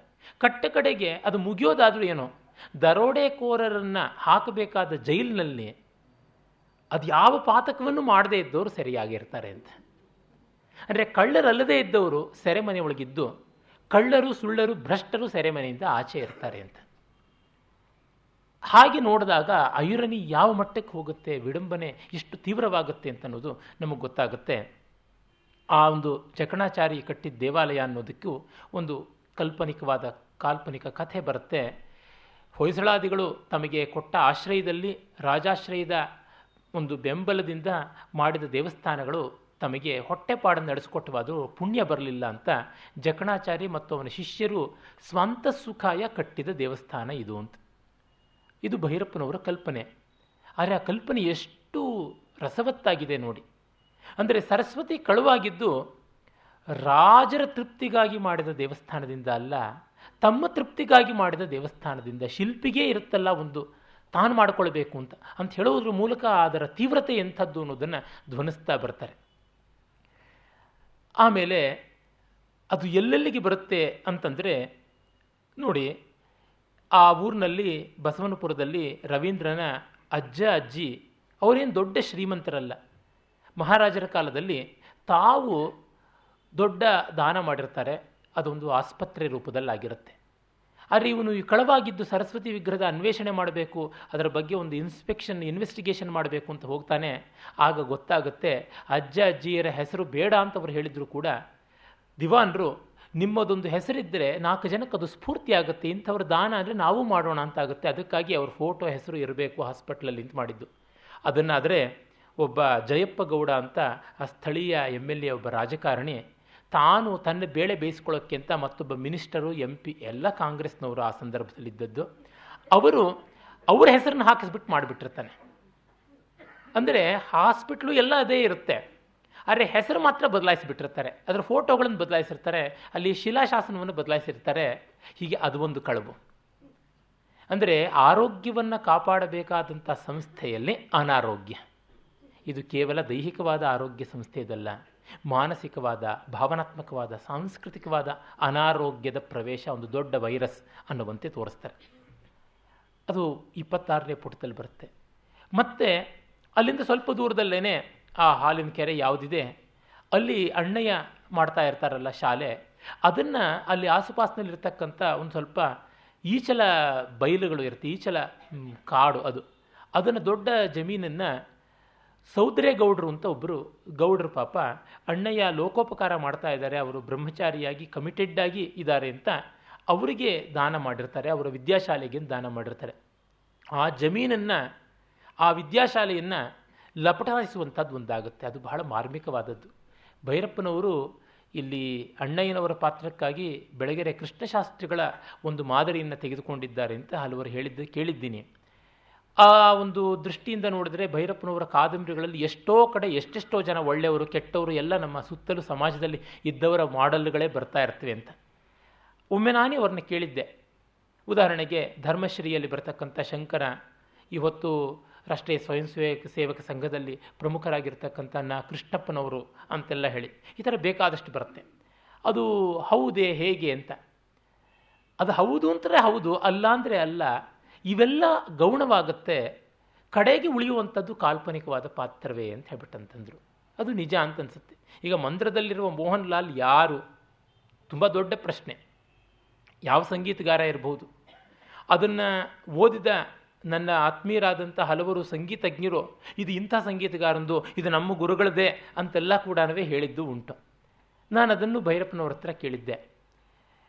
ಇದು ಸಂಗೀತಗಾರರಲ್ಲಿ ಅಲ್ಲ, ಎಲ್ಲರಲ್ಲೂ ಇರ್ತಕ್ಕಂಥ ಒಂದು ಮನೋಧರ್ಮ, ಹಾಗೆ ನೋಡಬೇಕಾದದ್ದು ಅಂತಂದಿದ್ರು. ಯಾರೋ XYZ ಸಂಗೀತಗಾರ ಇವತ್ತಿರ್ತಾನೆ, ನಾಳೆ ಸಾಯ್ತಾನೆ, ಆತನ ಬದುಕು ಹೊರಗಡೆ ಬರದೇನೂ ಇರಬಹುದು. ಇನ್ನೊಂದು 300 ವರ್ಷ ಆದಮೇಲಿಂದ ಇದನ್ನು ಓದುವಾಗ ಆ ಪಾತ್ರ ನಿಲ್ಲಬೇಕು, ವ್ಯಕ್ತಿ ಅಲ್ಲ. ಅದು ಬಹಳ ಮುಖ್ಯವಾದದ್ದು, ಕಲೆಗೆ ತುಂಬ ಮುಖ್ಯವಾದದ್ದು ಅದು ಅಂತ. ಆದರೆ ನಿತ್ಯ ಜೀವನದ ಪಾತ್ರಗಳನ್ನು ಹೋಲುತ್ತವೆ, ವ್ಯಕ್ತಿಗಳನ್ನು ಹೋಲುತ್ತವೆ ಇವು ಅಂತಂದರೆ ಕಲೆಗೆ ಕೊಟ್ಟಂಥ ಕಪ್ಪ, ಅದು ಕಲೆಗೆ ಮಾಡಿದ ನೀರಾಜನ. ಅಷ್ಟು ರಿಯಲಿಸ್ಟಿಕ್ ಆಗಿ ತೋರ್ತಾ ಇದೆ, ಚಿವುಟಿದ್ರೆ ರಕ್ತ ಸುರಿಯುತ್ತೋ ಅನ್ನುವಂತೆ ಇದೆ ಅಂತ. ಹಾಗಾಗಿ ನಾವು ಅದನ್ನು ಗಮನಿಸ್ಕೊಳ್ಬಹುದು. ಆ ಅಣ್ಣಯ್ಯನ ಶಾಲೆ ತುಂಬ ದೊಡ್ಡ ಕುತ್ತಿಗೆ ತುತ್ತಾಗುತ್ತೆ. ಕಾರಣ ಆ ಸೌದ್ರೇಗೌಡರ ಬಂಧು ಪರಶುರಾಮೇಗೌಡನಿಗೆ ಹೊಟ್ಟೆ ಉರಿ ಶುರು ಆಗುತ್ತೆ. ಸೌದ್ರೇಗೌಡರು ಅಷ್ಟು ಮೊಮ್ಮಗ, ಅಷ್ಟು ದೊಡ್ಡ ದಾನ ಕೊಟ್ಟಿದ್ದಾರೆ, ಅದು ತನಗಿದ್ದಿದ್ರೆ ಎಷ್ಟು ಚೆನ್ನಾಗಿರ್ತಾ ಇತ್ತು ಅಂತ ನಾನಾ ವಿಧವಾದ ಕಿರುಕುಳ ಆರಂಭ ಮಾಡ್ತಾನೆ ಆ ಶಾಲೆಗೆ. ಆ ಕಿರುಕುಳದ ರೂಪ ಎಲ್ಲಿವರೆಗೂ ಹೋಗುತ್ತೇನೆ, ರಾಜಕೀಯವಾದಂಥ ಪ್ರಭಾವ ಎಲ್ಲ ಇದ್ದು ಆ ಕಿರುಕುಳದಿಂದ ತಪ್ಪಿಸಿಕೊಳ್ಬೇಕು ಅಂದರೆ ಈ ಗಾಂಧಿ ತತ್ವದ, ವಿವೇಕಾನಂದರ ತತ್ವದ ಈ ಶಾಲೆಗೆ ಒಂದು ದೊಡ್ಡ ಗುರಾಣಿ ಬೇಕಾಗುತ್ತೆ ಅಂಥೇಳಿ ಅಲ್ಲಿ ಬೆಂಗಳೂರಿನಲ್ಲಿರ್ತಕ್ಕಂಥ ದೊಡ್ಡ ವಕೀಲರನ್ನು ಏರ್ಪಾಟು ಮಾಡಿಕೊಟ್ಟು ಆ ವಕೀಲರ ಮೂಲಕ ಒಂದು ರಾಷ್ಟ್ರ ಮಟ್ಟದಲ್ಲಿ ಒಂದು ಗಟ್ಟಿಯಾದಂಥವರ ಒಂದು ಅಡ್ಮಿನಿಸ್ಟ್ರೇಷನ್ ಕೌನ್ಸಿಲ್ ಥರ ಮಾಡ್ಕೊಂಡು ನೋಡ್ತಾರೆ. ಆ ಕಡೆಗೆ ಸರಳವಾದ ದೇಶೀಯ ಶಾಲೆ, ಹೈಟೆಕ್ ಶಾಲೆ ಆಗಿಬಿಡುತ್ತೆ, ಇಂಟರ್ನ್ಯಾಷನಲ್ ರೆಸಿಡೆನ್ಷಿಯಲ್ ಸ್ಕೂಲ್ ಆಗಿಬಿಡುತ್ತೆ. ತತ್ಕ್ಷಣ ಇವರೇ ಅಲ್ಲಿ ಹೊರಗಿನವರಾಗ್ಬಿಡ್ತಾರೆ. ಅರಮಿತ್ರ ಅವರು ಹೇಳ್ತಾ ಇರ್ತಾರೆ, ಮೂರ್ತಿರಾಯರದು ಮಾತದು, ಅವರ ದಿವಾನ್ ಖಾನೆಯ ಅಂದ ಚಂದ ಅನ್ನುವ ಒಂದು ಲೇಖನದಲ್ಲಿ ಬರುತ್ತೆ ಮೂರ್ತಿರಾಯರ ಹಗಲುಗನಸುಗಳಲ್ಲಿ, ಮನೆ ತುಂಬ ಶುಭ್ರವಾಗಿಬಿಟ್ರೆ ಮನೆಗೆ ನಾವೇ ಕಸ ಆಗಿಬಿಡ್ತೀವಿ ಅಂತ. ಹಾಗೆ ಒಂದು ಸಂಸ್ಥೆಯನ್ನು ಸಿಕ್ಕಾಪಟ್ಟೆ ಸೆಕ್ಯೂರ್ಡ್ ಆಗಿ ಮಾಡಬೇಕು ಅಂತಂದರೆ ನಾವೇ ಸಂಸ್ಥೆಗೆ ಲಯಬಿಲಿಟಿ ಆಗಿ ನಾವೇ ಸಂಸ್ಥೆಯಿಂದ ಬಹಿಷ್ಕೃತರಾಗ್ಬಿಡ್ತೀವಿ. ಯಾರೋ ಒಬ್ಬ ಜಗತ್ ಸುಂದರಿ ಒಬ್ಬಳನ್ನು ಮದುವೆ ಆಗಬೇಕು ಅಂತ ಅಂದುಕೊಂಡು ಸಾಮಾನ್ಯಳಾದಂಥವಳಿಗೆ ಸೌಂದರ್ಯ ಕಲಿಸ್ದ, ವಿದ್ಯೆ ಕಲಿಸ್ದ, ಬುದ್ಧಿ ಕಲಿಸ್ದ, ಎಲ್ಲ ಕಲಿಸ್ದ. ಕಡೆಗೆ ಅವಳು ನೀನೇ ಚೆನ್ನಾಗಿಲ್ಲ ಬೇಡ ಅಂತ ಅಂದುಬಿಟ್ಲು ಅಂತ. ಆ ರೀತಿಯಾಗಿ ನಾವು ಎಷ್ಟೋ ಬಾರಿ ಈ ಆಧುನಿಕತೆಯ ಪ್ರವಾಹ ಅಂಥದ್ದಾಗಿದೆ. ನಮ್ಮ ಮಕ್ಕಳು ತುಂಬ ಚೆನ್ನಾಗಿರಬೇಕು, ಅವ್ರು ಬಹಳ ಸೊಗಸಾಗಬೇಕು ಅಂತ ಕಡೆಗೆ ಮಕ್ಕಳಿಗೆ ನಾವು ಬೇಡವಾಗಿಬಿಡ್ತೀವಿ. ನಡೀತಾ ಇರುವಂಥದ್ದು ಅದೇ ತಾನೆ. ಅಷ್ಟು ವ್ಯವಸ್ಥಿತವಾಗಿ ಮಾಡಿದಾಗ ಆ ನಿರ್ಮಿತವಾದ ಕೈಗಳೇ ಬೇಡವಾದಂಥ ಸ್ಥಿತಿಗೆ ಬಂದುಬಿಡುತ್ತೆ. ಅದು ಹಾಗಾಗದದ್ದು. ಇವರು ಯಾವುದನ್ನು ರಕ್ಷಣೆಗೆ ಅಂತ ಮಾಡಿಕೊಂಡ್ರು, ಕಗ್ಗದಲ್ಲಿ ಮರಳು ಮುನಿಯನ ಕಗ್ಗದಲ್ಲಿ ಡಿ ವಿ ಜಿ ಹೇಳ್ತಾರೆ, ಹೊನ್ನ ಸರವೆಂದು ಭಾವಿಸಿದುದು ಕೊರಳಿಗೆ ಉರುಳಾಯಿತು, ನೇಣಾಯಿತು ಅಂತ. ಆ ಥರದ್ದು ಅಲ್ಲಿ ಕಾಣುತ್ತೆ. ಆ ಶಾಲೆಗೆ ಅಣ್ಣಯ್ಯ, ರಾಮಚಂದ್ರ ಮೇಷ್ಟ್ರು, ಈ ಶಂಕರಮೂರ್ತಿ ಇವರುಗಳೆಲ್ಲ ಬ್ರಹ್ಮಚಾರಿಗಳಾಗಿ ಉದಾರವಾಗಿ ತಮ್ಮ ಬದುಕನ್ನೇ ಸಮರ್ಪಣೆ ಮಾಡಿ ಬಂದವರು. ಅವರನ್ನೇ ಕ್ಯಾಪಿಟಲ್ ಆಗಿ ಇಟ್ಕೊಂಡು ಬ್ರಹ್ಮಚಾರಿಗಳು ಕಮಿಟೆಡ್ ಆದವರು, ಅವರಿರ್ತಕ್ಕಂಥ ಶಾಲೆ ಬನ್ನಿ ಅಂತ ಎಲ್ಲೆಲ್ಲ ಪೇಪರ್ಗಳಲ್ಲಿ, ರಾಷ್ಟ್ರಮಟ್ಟದ ಪತ್ರಿಕೆಗಳಲ್ಲಿ ಜಾಹೀರಾತು ಕೊಟ್ಟು ಸೇರಿಸ್ಕೋತಾರೆ. ಇವರು ಮೊದಲು ರಾಗಿ ಮುದ್ದೆ ಇತ್ಯಾದಿಗಳನ್ನೆಲ್ಲ ಹಾಕ್ತಾ ಇರ್ತಾರೆ. ಅಲ್ಲಿ ಇಲ್ಲಿಗೆ ಬಂದ ಮೇಲಿಂದ ಮಣ್ಣಿನ ಕೊಠಡಿಗಳಲ್ಲಿ ಸಗಣಿ ನೀರು ಸಾರಿಸಿದ್ರೊಳಗೆ ದಪ್ಪದ ಮೇಕೆ ಕುರಿಗಳ ತುಪ್ಪಟದಿಂದ ಮಾಡಿದಂಥ ಕಂಬಳಿಗಳನ್ನು ಹೊದ್ದುಕೊಂಡು ಖಾದಿ ಪಂಚೆ ಉಟ್ಕೊಂಡು ಇರತಕ್ಕಂಥ ಬದುಕು ಹೇಗೆ? ಅದಲ್ಲ, ಅಯ್ಯೋ ನಮ್ಮ ಮಕ್ಕಳಿಗೆ ಅಲ್ಲಿ ನೀರು ಕುಡಿದ್ರೆ ಏನು ಕಂಟ್ಯಾಮಿನೇಷನ್ ಆಗೋದಿಲ್ವಾ? ಅಲ್ಲಿ ಹೇಗಿರ್ತಾರೆ? ಒಳ್ಳೆ ಡನ್ಲಪ್ ಬೆಡ್ ಇಲ್ಲದೆ ಇದ್ದರೆ ಯಾವ ತರಹ? ಅವರಿಗೆ ಪ್ರೋಟೀನಿಷಿಯಸ್ ಆದಂಥ ರಿಚ್ ಫುಡ್ ಇಲ್ಲದೆ ಇದ್ದರೆ ಹೇಗೆ? ವಾರಕ್ಕೆ 4 ಸರ್ತಿನಾರು ನಾನ್ ವೆಜ್ ಇಲ್ಲದೆ ಇದ್ದರೆ ಹೇಗೆ? ಹೀಗೆ ಶುರು ಆಗಿಬಿಟ್ಟಿದ್ದು ಹೈಟೆಕ್ ಶಾಲೆ ಆಗಿಬಿಡುತ್ತೆ. ಮತ್ತು ಇವರು ಆದರ್ಶ ಹೋಗ್ತಾ ಇದೆ ಅಂತಂದರೆ ನೀವೇ ಹೋಗ್ಬಿಡಿ ಅಂತ ಅನ್ನುವಂಥ ಸ್ಥಿತಿ. ಕಡೆಗೆ ಅವರು ಹೊರಟೇ ಬಿಡ್ತಾರೆ. ಅಲ್ಲಿ ರಾಮಚಂದ್ರ ಅಂತ ಒಬ್ಬರು ಮೇಷ್ಟ್ರು ಮಾತ್ರ ಮೊದಲಿಂದ ವಿರೋಧಿಸ್ತಾರೆ. ಅಂದರೆ ವಿರೋಧಿಸೋದು ಅಂದರೆ ಅವ್ರು ಯಾವುದಕ್ಕೂ ಅಂಟುಕೊಂಡಿರೋಲ್ಲ, ತಾವಾಯಿತು ತಮ್ಮ ಪಾಠ, ತಮ್ಮ ಧ್ಯಾನ, ಇಷ್ಟರೊಳಗೆ ಇರ್ತಾರೆ. ಮತ್ತು ಅವ್ರು ಹೇಳ್ತಾರೆ, ಧ್ಯಾನಕ್ಕೆ ಇಲ್ಲಿ ಮಗ್ನತೆ ಬರ್ತಾ ಇಲ್ಲ, ನಾನು ಬಿಟ್ಟು ಹೋಗ್ತೀನಿ ಅಂತ ಹೊರಟೋಗ್ಬಿಡ್ತಾರೆ. ಅದರ ಕಥೆಯನ್ನು ಮುಂದೆ ನಾವು ನೋಡೋಣ. ಒಟ್ಟಿನಲ್ಲಿ ಹೀಗೆ ಒಳ್ಳೆಯ ಉದ್ದೇಶಕ್ಕೆ ಅಂತಲೇ ಅದನ್ನು ಕಾಪಾಡಬೇಕು ಅಂತಲೇ ಮಾಡಿಕೊಂಡ ವ್ಯವಸ್ಥೆ ಅದನ್ನು ಉಳಿಸಲಿಲ್ಲ ಅಂತ. ಇದಕ್ಕಿಂತ ದೊಡ್ಡ ಐರನಿ ಇನ್ಯಾವುದೂ ಇಲ್ಲ. ದೇಶದ ಮಟ್ಟದಲ್ಲಿ ನೋಡಿ, ದೇಶವನ್ನು ಬ್ರಿಟಿಷರ ಕೈಯಿಂದ ಕಾಪಾಡಬೇಕು, ಸ್ವಾತಂತ್ರ್ಯವನ್ನು ಪಡ್ಕೊಳ್ಬೇಕು ಅಂತ ಪಡ್ಕೊಂಡು ಸ್ವಾತಂತ್ರ್ಯ ಏನಾಯಿತು? ಒಂದು ಕಡೆ ಅಣ್ಣಯ್ಯ ಹೇಳ್ತಾನೆ ರವೀಂದ್ರನಿಗೆ, ನೀನು ಏನೇ ಹೇಳೋ ಕೆಂಪು ಮೋರೆಯವರು ಆ ಬ್ರಿಟಿಷರದ್ದು, ಅವ್ರ ರೂಪಾಯಿಗೆ ಬೆಲೆ ಇತ್ತು, 1 ರೂಪಾಯಿ ಅಂದರೆ 16 ಸೇರು ಅಕ್ಕಿ, 10 ಸೇರು ಬೇಳೆ, ಈ ಥರದ್ದು ಲೆಕ್ಕ ಇದ್ದೇ ಇತ್ತು, ಪರ್ಚೇಸಿಂಗ್ ಪವರ್ ಇತ್ತು ಅಂತ ಹೇಳ್ಬಿಟ್ಟಿದ್ದೇವೆ. ಈ ಹಣದುಬ್ಬರ ಇತ್ಯಾದಿ ಆದದ್ದು ತುಂಬ ತೀವ್ರವಾಗಿತ್ತಲ್ಲ ಅದರೊಳಗೆ, ಅದು ಬಹಳ ಮುಖ್ಯ. ಅಂಥದ್ದಿಲ್ಲದೆ ಹೋಯಿತು, ಕ್ರೆಡಿಬಿಲಿಟಿ ಇಲ್ಲದೆ ಹೋಯ್ತಲ್ಲ ಅಂತ. ಇದನ್ನು ಒಂದು ಶಾಲೆಯಿಂದ ಇಡೀ ದೇಶಕ್ಕೆ ನಾವು ಗಮನ ಮಾಡಿಕೊಳ್ಬಹುದು. ಆ ಹೈಟೆಕ್ ಬಿಸ್ನೆಸ್ ಲಾಬಿ ಇದನ್ನು ಅಪಹರಣ ಮಾಡಿದ್ದು. ಅವರಾದರೂ ಅಪಹರಿಸಬೇಕು ಅಂತ ಅಪಹರಿಸಿದ್ದಲ್ಲ. ಶ್ರೀಮಂತರು, ಸಿಕ್ಕಾಪಟ್ಟೆ ದುಡ್ಡಿದೆ, ದೊಡ್ಡ ಬಿಸ್ನೆಸ್ ಮೆನ್ನು, ದೊಡ್ಡ ರಾಜಕಾರಣಿಗಳು, ಅವರ ಬೆಂಬಲದಿಂದ ಪರಶುರಾಮೇಗೌಡ ಅಲ್ಲ ಇನ್ಯಾರು ಬಂದರೂ ಏನು ಮಾಡೋಕ್ಕಾಗೋಲ್ಲ. ಅವರಿಗೆ ತಮ್ಮ ಮಕ್ಕಳಿಗೆ ಸಮಯ ಕೊಡೋದಕ್ಕೆ ಇಲ್ಲ, ಗಮನಿಸ್ಕೊಳ್ಳೋದಕ್ಕೆ ಇಲ್ಲ. ಆದರೆ ಮಕ್ಕಳು ಚೆನ್ನಾಗಿರಬೇಕು ಅಂತ ಮಾತ್ರ ಆಸೆ ಇದೆ. ಚೆನ್ನಾಗಿರೋದಕ್ಕೆ ಒಳ್ಳೆ ಪೊಲೀಸ್ ಕಾವಲು ಥರ ಇದಿರಬೇಕು ಅಂತ. ಆದರೆ ಅದೇ ಸಂದರ್ಭದಲ್ಲಿ ಮಕ್ಕಳಿಗೆ ಮನೆಯ ಭೋಗವೂ ಸಿಗಬೇಕು, ಒಳ್ಳೆ ವಿದ್ಯಾಶಾಲೆ ಯೋಗವೂ ಸಿಗಬೇಕು. ಎಲ್ಲಿ ಸಿಗೋದಕ್ಕೆ ಸಾಧ್ಯ ಅದು? ಆಂಟನಿ ಆ್ಯಂಡ್ ಕ್ಲೇಪ್ಯಾಟ್ರಾ ನಾಟಕದ ಕ್ಲೇಪ್ಯಾಟ್ರಾ ಮಾತು ಬರುತ್ತಲ್ಲ, ಗೌರವ ಮತ್ತು ಕ್ಷೇಮ ಎರಡೂ ಇರುವ ಸಂಧಿ ಮಾಡ್ಕೊಂತ, ಗೌರವ ಇದ್ದಲ್ಲಿ ಕ್ಷೇಮ ಇರೋಲ್ಲ, ಕ್ಷೇಮ ಇದ್ದಲ್ಲಿ ಗೌರವ ಇರೋಲ್ಲ, ನಾನು ಸಾಯ್ತೀನಿ ಅಂತ ಹೇಳ್ಬಿಟ್ಟು ಅವಳಂತಾಳೆ. ಈ ಥರದ್ದಾಗ್ಬಿಡುತ್ತೆ. ತುಂಬ ದೊಡ್ಡ ನೋವಿನ ಸಂಗತಿ ಅದಾಗುತ್ತೆ. ಎಲ್ಲ ಮೌಲ್ಯಗಳು ಕುಸಿಯುತ್ತವೆ, ಎಲ್ಲ ಸಂಸ್ಥೆಗಳು ಕುಸಿತಾ ಇರ್ತವೆ, ಅವುಗಳ ಉದ್ದೇಶವೇ ವಿಡಂಬಿತವಾಗ್ತಾ ಬರುತ್ತೆ. ಆ ಥರದ್ದೇ ಕುಟುಂಬ ಅನ್ನುವಂಥದ್ದು ಒಂದು. ಕಾಂತಿ ದೆಹಲಿ ಹುಡುಗಿ, ಅವಳಿಗೆ ಮದುವೆಗೆ ಮುಂಚೆಯೇ ಕೆಲವು ಸಂಬಂಧ ಇತ್ತು. ಆದರೆ ಮದುವೆ ಆದಮೇಲೆ ಅವಳು ಮರ್ಯಾದೆಯಾಗಿ ಇದ್ದಳು. ಗಂಡನನ್ನು ಅವಳು ಎಂದೂ ಕೂಡ ಪೂರ್ಣವಾದ ಗೌರವದಿಂದ ಕಾಣಲಿಲ್ಲ. ಮಗನಿಗೆ ಬಹಳ ಮುದ್ದು ಮಾಡೋದು, ಅವನು ಶಾಲೆಯ ಪರಿಕರಗಳನ್ನು ಕದ್ದು ಚಿಕನ್ ತಿನ್ನೋದಕ್ಕೆ ಹೋಗ್ತಾ ಇರ್ತಾನೆ. ಆರಂಭದಲ್ಲಿಯೇ ಬರುತ್ತೆ ಸರಸ್ವತಿಯ ಕಳವು, ಸರಸ್ವತಿ ಮಂದಿರದಲ್ಲಿ ಕಳವು. ಹಳ್ಳಿಯಲ್ಲಿ ಸರಸ್ವತಿ ವಿಗ್ರಹವನ್ನೇ ಕದ್ದರೆ, ನಗರದಲ್ಲಿ ಸರಸ್ವತಿ ಮಂದಿರವಾದ ವಿದ್ಯಾಲಯದಿಂದ ಆ ಸರಸ್ವತಿಯ ಮಕ್ಕಳಾಗಬೇಕಾದಂಥವರೇ ಕಳವು ಮಾಡ್ತಕ್ಕಂಥದ್ದು. ಹೀಗೆ ಆ ಅರ್ಥದಲ್ಲಿ ಅದು ಹೋಗುತ್ತೆ. ಅವನಿಗೆ ಜೊತೆಗೆ ಜಗದೀಶ್ ಅರೋಡ ಮತ್ತು ಇನ್ನೊಬ್ಬ ಸಭರ್ವಾಲ್, ಇವರು ಓಂ ಪ್ರಕಾಶ್ ಸಭರ್ವಾಲ್, ಇವರೆಲ್ಲ ಓಮಿ, ಜಗ್ಗಿ, ಅಪ್ ಅಂತ, ಇವರು ಅಪ್ ಅಂತ ಅವನಿಗೆ ಅನೂಪಿಗೆ ಹೇಳ್ತಿರ್ತಾರೆ. ಅವರು 3 ಜನ ಸೇರ್ಕೊಂಡು ಮಾಡಿರ್ತಾರೆ. ಆ ಸಭರ್ವಾಲ್ಗಾಗಲಿ ಅರೋಡಾಗಲಿ ಒಂದು ಚೂರು ಮಕ್ಕಳ ಅವಿವೇಕದ ಬಗ್ಗೆ, ದುಷ್ಟತನದ ಬಗ್ಗೆ ಇಲ್ಲ. ಆ ಪ್ರಿನ್ಸಿಪಾಲನ್ನೇ ದಬಾಯಿಸ್ತಾರೆ. ಅರೆ ಝವೇರಿಯಾ ಅಂತ ಮತ್ತೊಬ್ಬರು ಇರ್ತಾರೆ, ಅವ್ರ ಮಗನ ಮಾತ್ರ ಅವ್ರು ಸರಿಯಾಗಿ ನೋಡ್ಕೋತಾರೆ. ಅವ್ರು ಇವ್ರಿಗಿಂತ ಶ್ರೀಮಂತರು, ಅವ್ರು ಬೇರೆ ದಾರಿಗೆ ಹೋಗ್ತಾರೆ. ಅದನ್ನು ವಿಸ್ತಾರ ನಾವು ನೋಡೋಲ್ಲ. ಆದರೆ ಇವನು ತಾಯಿಗೆ ಹೇಳ್ತಿರ್ತಾನೆ, ಅಮ್ಮ ನಿನ್ನ ಮಮ್ ಅಂತ ಮಾತಾಡಿಸೋದು, ನೀನು ನನ್ನನ್ನು ಕ್ರಿಕೆಟ್ನಲ್ಲಿ ಪಟೌಡಿ ಥರ ಆಗಬೇಕು ಅಂತಂದರೆ ನಾನ್ ವೆಜ್ ಇಲ್ಲದೆ ಹೇಗಮ್ಮ ಶಕ್ತಿ ಬರುತ್ತೆ, ನೀನೇ ಹೇಳಮ್ಮ ಅಂತ. ಅವನ ತರ್ಕ ಎಷ್ಟು ಚೆನ್ನಾಗಿರುತ್ತೆ ಅಂದರೆ, ಇವನು ಲಫಂಗ ಎಷ್ಟು ಚೆನ್ನಾಗಿ ತರ್ಕ ಮಾಡ್ತಾನೆ ಅಂತ ಮೆಚ್ಕೊಂಡೇ ತಾಯಿ ಅವನಿಗೆ ಕದ್ದು ಮುಚ್ಚಿ ದುಡ್ಡು ಕೊಡೋಕ್ಕೆ ಶುರು ಮಾಡ್ತಾಳೆ. ತಂದೆ ಕ್ರಿಸ್ತ, ಬುದ್ಧ, ಜಿನಾ ಅಂತಂದರೆ ಮಗ ಗೇಲಿಯಾಗಿ ನಗುತ್ತಾ ಇರ್ತಾನೆ. ನನ್ನ ಸ್ನೇಹಿತರು ಮಹೇಶ್ ಅಡಕೋಳಿಯವರು ಇದೇ ವೇದಿಕೆಯಲ್ಲಿ ಒಮ್ಮೆ ರಸಸಿದ್ಧಾಂತದ ಬಗ್ಗೆ ಮಾತನಾಡ್ತಾ ಹೇಳಿದ್ರು, 20 ವರ್ಷಗಳ ಕೆಳಗೆ ನಮ್ಮ ವಿದ್ಯಾರ್ಥಿಗಳಿಗೆ ಕಾವ್ಯ, ಸಂಸ್ಕೃತದ ಅಭಿಜಾತ ಕಾವ್ಯ ಸೌಂದರ್ಯ, ರಸದ ಬಗ್ಗೆ ಹೇಳಿದ್ರೆ ಬೆರಗಾದ ಕಣ್ಣುಗಳಿಂದ ಬಿಟ್ಟ ಬಾಯಿಂದ ಕೇಳೋರು ಈಗ ಗೇಲಿಯ ನಗೆಯಿಂದ ಕೇಳ್ತಾ ಇದ್ದಾರೆ. ಇದಕ್ಕಿಂತ ನನ್ನ ಶಿಕ್ಷಣಕ್ಕೆ, ನನ್ನ ಶಿಕ್ಷಾಚಾರ್ಯ ಪದವಿಗೆ ಅವಮಾನ ಏನಾದರೂ ಬೇಕಾ ಅಂತ ನೊಂದುಕೊಂಡಿದ್ರು. ಆ ಥರದ್ದಾಗುತ್ತೆ. ಆಮೇಲೆ ಅವನು ಅಷ್ಟಕ್ಕೆ ನಿಲ್ಲದೆ ಕ್ಯಾಬ್ರೆ ನೋಡೋದಕ್ಕೂ ಹೋಗ್ತಾನೆ. ಅಲ್ಲಿ ಅರೆಸ್ಟ್ ಆಗಿಬಿಟ್ಟಿದನು, ಪೊಲೀಸರ ಕೈಗೆ ಸಿಕ್ಕಾಕೊಂಡು ಬರ್ತಾನೆ. ಆ ಪೊಲೀಸರು ಗೇಲಿ ಮಾಡೋದಕ್ಕೆ ಶುರು ಮಾಡ್ತಾನೆ ಮಗ. ತಾಯಿ ಕಡೆಗೆ ಮೇರಾ ಮುನ್ನಾ ಮೇರಾ ಲಾಲ್ ಅಂತೆಲ್ಲ ಹೇಳಿಬಿಟ್ಟಿದ್ನು, ಅಪ್ಪಿಕೊಳ್ಳುವಂಥದ್ದು ಇದೆಲ್ಲ ಕೂಡ ಬರುತ್ತೆ. ಆಮೇಲೆ ಅವನನ್ನು ಅಣ್ಣಯ್ಯನ ಶಾಲೆಗೆ ಹಾಕಿದ್ದು. ಅಲ್ಲಿ ಸರಿಯಾಗ್ತಾ ಇದ್ದವನನ್ನು ತಾಯಿಯ ಮುದ್ದು ಕೆಡಿಸ್ಬಿಡುತ್ತೆ. ಅವಳು ದೆಹಲಿಗೆ ಹೋಗಿ ಸಂಪಾದಿಸೋಕೆ ಶುರು ಮಾಡಿದ್ಮೇಲೆ ಆಗುತ್ತೆ. ಇಲ್ಲಿ ಏಕಪಕ್ಷೀಯವಾಗಿಬಿಟ್ರ ಭೈರಪ್ಪ, ಲಿಬರೇಟೆಡ್ ವುಮನ್ ಅಂದ್ರೇ ತಪ್ಪು ಅಂತಲ್ಲ. ನಾನೇ ಕೇಳಿದ್ದೆ ಅವ್ರನ್ನ, ಒಂದು ದೀರ್ಘವಾದ ಟೆಲಿಫೋನ್ ಸಂಭಾಷಣೆ ನನಗೆ ನೆನಪಾಗುತ್ತೆ. ಅವರಾಗ ಹೇಳಿದರು, ಈ ವಿಮೆನ್ ಲಿಬರೇಷನ್, ಲಿಬರೇಟೆಡ್ ವಿಮೆನ್, ಇದರ ಸಾಹಿತ್ಯವನ್ನು ಬೇಕಾದಷ್ಟು ಓದಿದ್ದೀನಿ, ನೋಡಿದ್ದೀನಿ. ಅಲ್ಲಿ ಕಾಣುವಂಥದ್ದು ಏನಂದರೆ, ಕಟ್ಟ ಕಡೆಯಲ್ಲಿ ಬರತಕ್ಕಂಥದ್ದು ಮುಕ್ತ ಲೈಂಗಿಕತೆಗೆ ಬಂದು ಎಲ್ಲ ಬಟ್ಟಿ ಇಳಿಸಲ್ಪಡುತ್ತದೆ.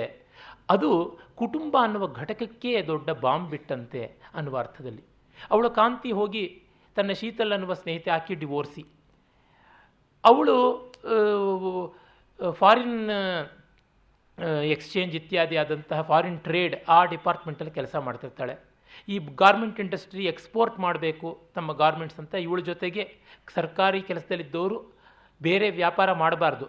ಆದರೆ ಅವಳು ಹಿನ್ನೆಲೆಯಲ್ಲಿದ್ದು ಇವಳಿಗೆ ಪಾರ್ಟ್ನರ್ ಆಗಿ ನಿಂತ್ಕೋತಾಳೆ, ಕಾಂತಿಗೆ ಮಾಡ್ತಾಳೆ ಬಟ್ಟೆ ಬಿಸ್ನೆಸ್ಸು.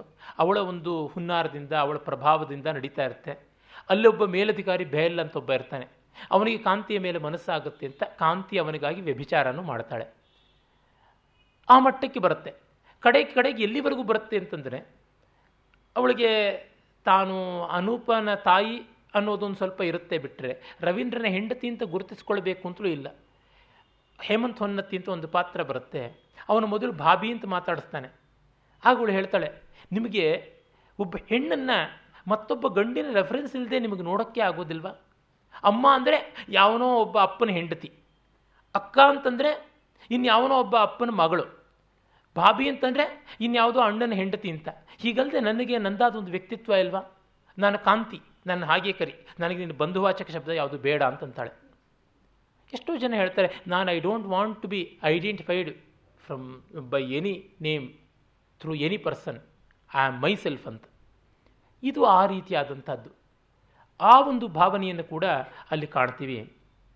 ಅವಳು ಹಾಗೆ ಆ ಒಂದು ತೀವ್ರತೆಗೆ ಹೋಗಿ ಇವನು ವಿಕೇಂದ್ರೀಕೃತವಾದಂಥ ರೀತಿಯಲ್ಲಿ ಗಾಂಧಿ ಯುಗದಲ್ಲಿ ಇವನು ಉಳಿದ್ರೆ ಅವಳು ಇಂದಿರಾ ಗಾಂಧಿ ಯುಗದಲ್ಲಿ ಉಳಿತಾಳೆ.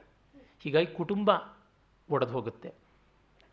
ಮತ್ತು ಭೂ ಸುಧಾರಣೆಯಿಂದ ದೇಗುಲಗಳಲ್ಲಿ ಪೂಜೆ ಮಾಡ್ತಕ್ಕಂಥವರಿಗೆ ಇದ್ದಂಥ ಇನಾಮಗಳು, ಅವರಿಗಿದ್ದಂತಹ ಯಾವ ಒಂದು ವೃತ್ತಿ ಅಂತ ಕರೀತಾರೆ, ಅದಷ್ಟು ಹೊರಟೋಗ್ಬಿಡುತ್ತೆ. ಇವರು ಭೈರಪ್ಪನವರು ಅದನ್ನು ಬಹಳ ಮಾರ್ಮಿಕವಾಗಿ ಚಿತ್ರಿಸ್ತಾರೆ. ರಾಮ್ ಭಟ್ರು ಅಂತ ಒಬ್ಬರು ಬರ್ತಾರೆ. ಆ ಕಳವಾದಂಥ ಸರಸ್ವತಿ ವಿಗ್ರಹ ಯಾವುದಿತ್ತು ಆ ದೇವಸ್ಥಾನದ ಕೇಶವನ ದೇವಸ್ಥಾನದಲ್ಲಿ ಪೂಜೆ ಮಾಡ್ತಾ ಇದ್ದಂಥ ಅರ್ಚಕರು, 80 ವರ್ಷ ಆದವರು, ಬಹಳ ಕರುಳನ್ನು ಹಿಂಡುವಂಥದ್ದು. ಅವರು ಹೇಳ್ತಾರೆ, ರವೀಂದ್ರ ಹೇಳ್ತಾನೆ, ಅಲ್ಲ ನೀವು ನೋಡಿ, ನೀವೇ ಸ್ವಂತ ದುಡಿಮೆ ಮಾಡಿದ್ರೆ ಜಮೀನು ಹೋಗ್ತಾ ಇರಲಿಲ್ಲ, ಉಳುವನಿಗೆ ಭೂಮಿ ಅಂತ ಭೂ ಸುಧಾರಣೆ ಕಾಯ್ದೆ ಬಂತಲ್ಲ, ನೀವು ಹಿಡಿಬೇಕಾಗಿತ್ತು ಅಂತ. ಅಲ್ಲ, ಎಲ್ಲನೂ ಒಬ್ಬರೇ ಮಾಡುವಂತಂತೀಯ, ಈ ದೇವಸ್ಥಾನದಲ್ಲಿ ಎಷ್ಟು ಕೆಲಸ ಇದೆ ಆಗಮುಕ್ತವಾಗಿ ಮಾಡುವಂಥದ್ದು, ಅದನ್ನೆಲ್ಲವನ್ನು ನಾನು ಯಾರಿದ್ದರೂ ಇಲ್ಲದೇ ಇದ್ದರೂ ಮಾಡ್ತಾ ಇದ್ದೆ, ನೀನು ಚಿಕ್ಕ ವಯಸ್ಸಿನಲ್ಲಿ ನೋಡಿದ್ದೀಯಲ್ಲ, ನಾನು ಹೇಗೆ ಮಾಡಲಿ ಅಂತ. ಅಂದರೆ ಇದು ಕೆಲಸಕ್ಕೆ ಬಾರದ್ದು ಅಂತ. ಜನರ ಶ್ರದ್ಧೆಯನ್ನು ಗಟ್ಟಿ ಹಿಡಿಯುವಂಥ ಕೆಲಸ ನಿಷ್ಪ್ರಯೋಜಕವಾದದ್ದು, ಅನ್ಪ್ರೊಡಕ್ಟಿವ್. ಈ ಕಾಲದಲ್ಲಿ ಅದು ಬರ್ತಾ ಇದೆಯಲ್ಲ, ಅದು ಪ್ರೊಡಕ್ಟಿವ್ ಜಾಬ್ ಅಲ್ಲ. ಕೆಲವೊಂದು ಸಬ್ಜೆಕ್ಟ್ಗಳು, ಈಗ ಫಿಲಾಸಫಿ, ಪೊಯೆಟ್ರಿ, ಇವೆಲ್ಲ ಪ್ರೊಡಕ್ಟಿವ್ ಆದಂಥ ಸ್ಟಡೀಸ್ ಅಲ್ಲ, ಅನ್ಪ್ರೊಡಕ್ಟಿವ್ ಆದಂಥದ್ದು. ಹಾಗಾಗಿ ಅವುಗಳಿಗೆ ಯಾತಕ್ಕೆ ಮಾಡಬೇಕು? ಎಷ್ಟೋ ಕಾಲೇಜುಗಳಲ್ಲಿ ಸೈನ್ಸ್ ಮಾತ್ರ ಇರುತ್ತೆ, ಕಾಮರ್ಸ್ ಮಾತ್ರ ಇರುತ್ತೆ, ಆರ್ಟ್ಸ್ ಇರೋದಿಲ್ಲ. ಎಷ್ಟೋ ಇಂಜಿನಿಯರಿಂಗ್ ಕಾಲೇಜುಗಳಲ್ಲಿ ಕಂಪ್ಯೂಟರ್ ಸೈನ್ಸ್, ಟೆಲಿಕಮ್ಯುನಿಕೇಷನ್, ಸ್ವಲ್ಪ ಅಪ್ಪಿತಪ್ಪಿ 1-2 ಮೆಟ್ಲು ಕೆಳಗೆ ಬಂದರೆ ಎಲೆಕ್ಟ್ರಾನಿಕ್ಸು, ಮೆಕ್ಯಾನಿಕಲ್ ಇರ್ಬೋದು, ಸಿವಿಲ್ ಇರೋದಿಲ್ಲ, ಎಲೆಕ್ಟ್ರಿಕಲ್ ಇರೋದಿಲ್ಲ, ಯಾವುದೂ ಇರೋದಿಲ್ಲ, ಬೇಕಾಗದೇ ಇರತಕ್ಕಂಥವು ಅಂತ. ಅದೇ ತರಹ BSc ಕೂಡ ಈ ರೀತಿಯಾದ ವಿಭಾಗಗಳು ಬಂದಿವೆ. ಈ ಇಂಡಸ್ಟ್ರಿಯಲ್ ಎಲೆಕ್ಟ್ರಾನಿಕ್ಸ್ ಇಡೋದು, ಕಂಪ್ಯೂಟರ್ ಸೈನ್ಸ್ ಇಡೋದು, ಈ ಥರದ್ದೆಲ್ಲ. ಅಂದರೆ ಜನಕ್ಕೆ ಯಾವುದು ಡಿಮ್ಯಾಂಡ್ ಇದೆಯೋ ಅದನ್ನು ಮಾಡಬೇಕು ಅಂತ. ಹೌದು, ಅದಕ್ಕೆ ತುಂಬ ಡಿಮ್ಯಾಂಡ್ ಇದೆ, ಮನೆಯಲ್ಲಿ ಬೋರ್ಡ್ ಹಾಕ್ಕೊಳ್ಳಿ ಅಂತ ಅವ್ರು ಕೇಳಬೇಕಷ್ಟೇ.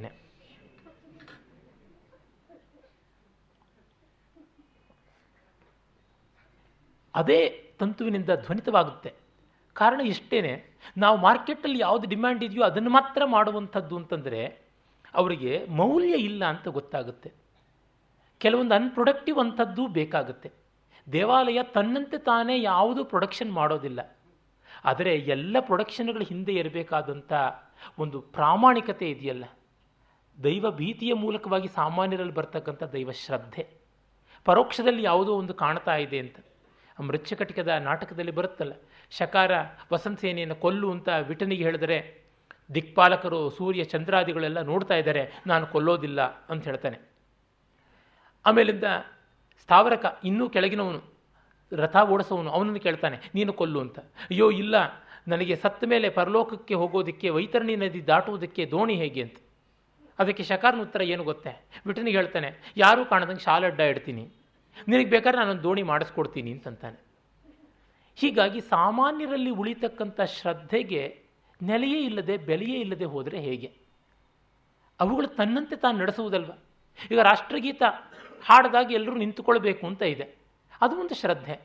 ರಾಷ್ಟ್ರಧ್ವಜವನ್ನು ಇಂಥ ರೀತಿಯಲ್ಲಿ ನೋಡಬೇಕು ಅಂತಿದೆ, ಅದು ಒಂದು ಶ್ರದ್ಧೆ. ಶ್ರದ್ಧೆ ತಾನಾಗಿ ಏನೂ ಮಾಡೋಲ್ಲ, ಆದರೆ ಅದರ ಮೂಲಕ ಏನೆಲ್ಲವನ್ನ ಮಾಡಬಹುದು ಅಂತ. ದೀಪದ ಬೆಳಕು, ಅಲ್ಲಿ ಜೂಜಾಡಿದ್ರೂ ಸರಿ, ಭಗವದ್ಗೀತೆ ಪಾರಾಯಣ ಮಾಡಿದ್ರೂ ಸರಿ, ಅದಕ್ಕೆ ಪುಣ್ಯವೂ ಇಲ್ಲ, ಪಾಪವೂ ಇಲ್ಲ. ಆದರೆ ದೀಪದ ಬೆಳಕನ್ನುವುದು ಎಷ್ಟು ಬೇಕಾಗಿರುವಂಥದ್ದು, ಅದು ದೇವಸ್ಥಾನದಲ್ಲಿ ಇದ್ದದ್ದು.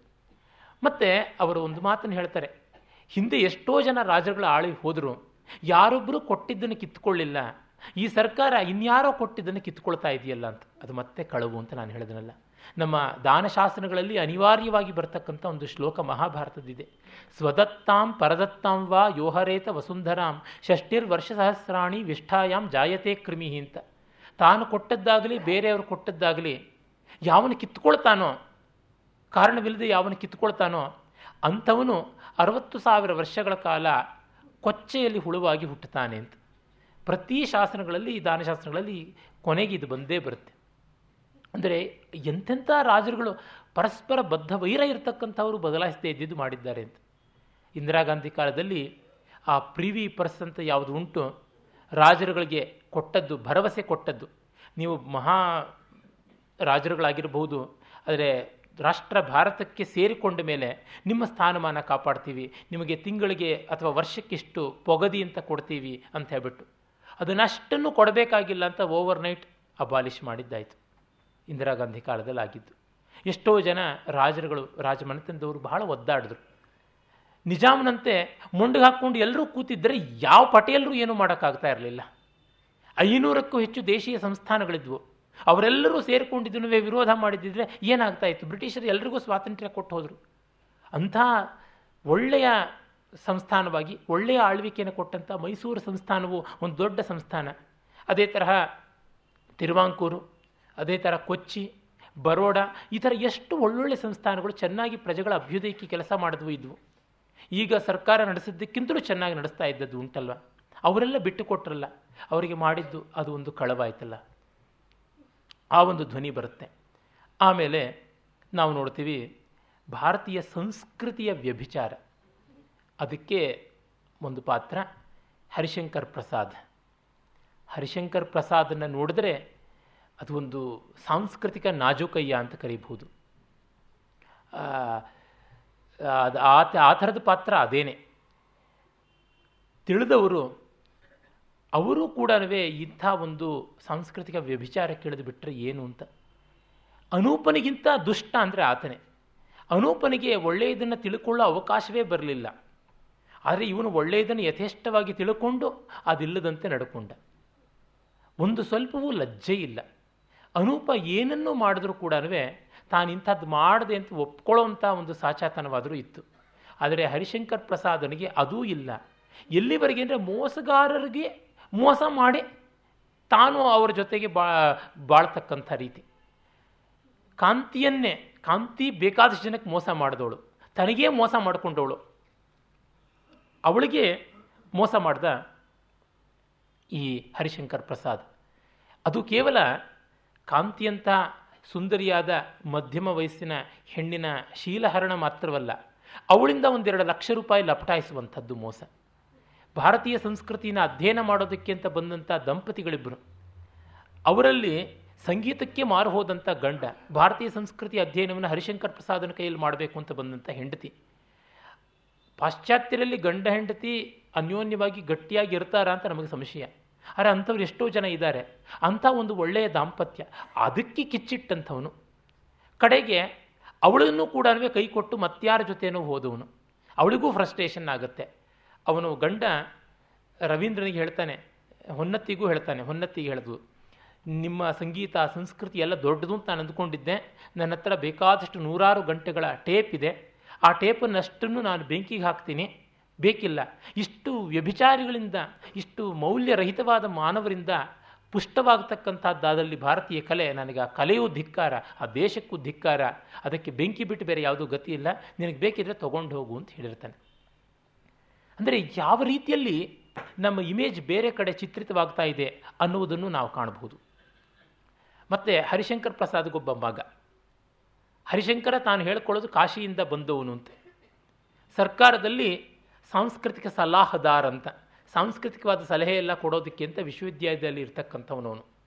ಅವನ ಮಗ ಕಾಶಿಯಲ್ಲಿ ತುಂಬ ವೈದಿಕವಾದಂಥ ಶ್ರೋತ್ರೀಯವಾದ ಮನೆತನದ ಒಬ್ಬ ಹುಡುಗಿಯ ಮೇಲೆ ಕಣ್ಣು ಹಾಕಿ ಅವಳು ಇವನಿಗೆ ಸೊಪ್ಪಾಗಲಿಲ್ಲ ಅಂತ ಆಧುನಿಕ ಫೋಟೋಗ್ರಫಿಯ ತಂತ್ರದಿಂದ ಅವಳ ಮುಖಕ್ಕೆ ಇನ್ನಾವುದೋ ನಗ್ನ ಸ್ತ್ರೀಯನ್ನ ಶರೀರವನ್ನು ಜೋಡಣೆ ಮಾಡಿ ಇಡೀ ಕಾಶಿಯಲ್ಲೆಲ್ಲ ಪೋಸ್ಟರ್ ಮೆತ್ತಿಸಿ ಆ ಹುಡುಗಿ ಆತ್ಮಹತ್ಯೆ ಮಾಡಿಕೊಂಡು ಸಾಯುವಂತೆ ಆಗಿ ದೊಡ್ಡ ಗಲಾಟೆ. ಆದರೆ ಇಡೀ ವಿಶ್ವವಿದ್ಯಾಲಯದಲ್ಲಿ ಈ ತಂದೆ ಹೋಗ್ಬಿಟ್ಟು ಎಲ್ಲ ತಿಪ್ಪೆ ಸಾರಿಸ್ಬಿಟ್ಟು ಬರ್ತಾನೆ.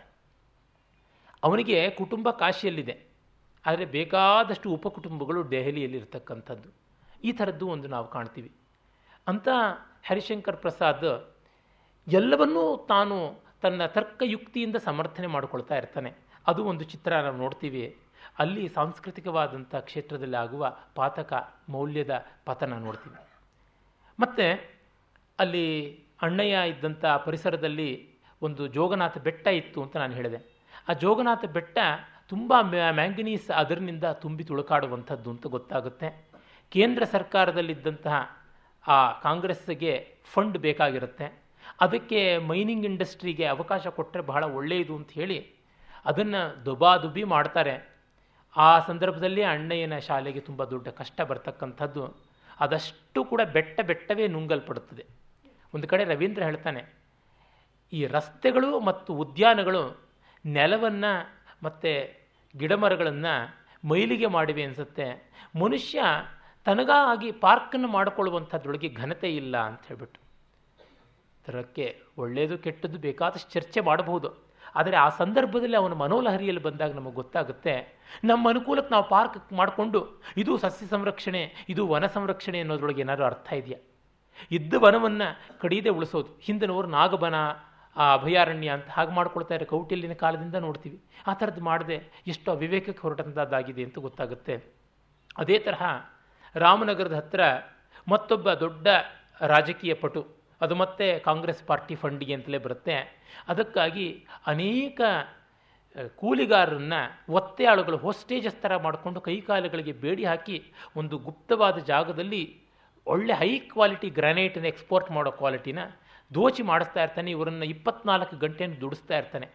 ಆ ಬಗ್ಗೆ ರವೀಂದ್ರನ ಟೀಮ್ ಹೋಗಿಬಿಟ್ಟಿದನುವೆ ಅದನ್ನು ಬಹಳ ನಾಟಕೀಯವಾದ ರೀತಿಯಲ್ಲಿ ಎಕ್ಸ್ಪೋಸ್ ಮಾಡಿ ಪತ್ರಿಕೆಯಲ್ಲಿ ವರದಿ ಬರುತ್ತೆ. ಅದಕ್ಕೆ ಇವನ ಮೇಲೆ ಬೇಕಾದಷ್ಟು ಸೇಡು ತೀರಿಸ್ಕೊಳ್ಳುವಂಥದ್ದು ಆಗುತ್ತೆ. ಈಚೆಗೆ ನಾವೆಲ್ಲ ನೋಡಿದ್ದೀವಿ, ಈ ಗ್ರಾನೈಟ್ ಬಿಸ್ನೆಸ್ಸು, ಮೈನಿಂಗ್ ಬಿಸ್ನೆಸ್ಸು ಏನೇನು ಕೋಲಾಹಲ ಮಾಡ್ತಾ ಇದೆ ನಮ್ಮ ರಾಜ್ಯ ರಾಜಕೀಯದಲ್ಲಿ ಅಂತ. ಇದನ್ನೆಲ್ಲ ಬರೆದಾಗ ಇವ್ಯಾವುದೂ ಅಷ್ಟಾಗಿ ಬಯಲಿಗೆ ಬಂದಿರಲಿಲ್ಲ.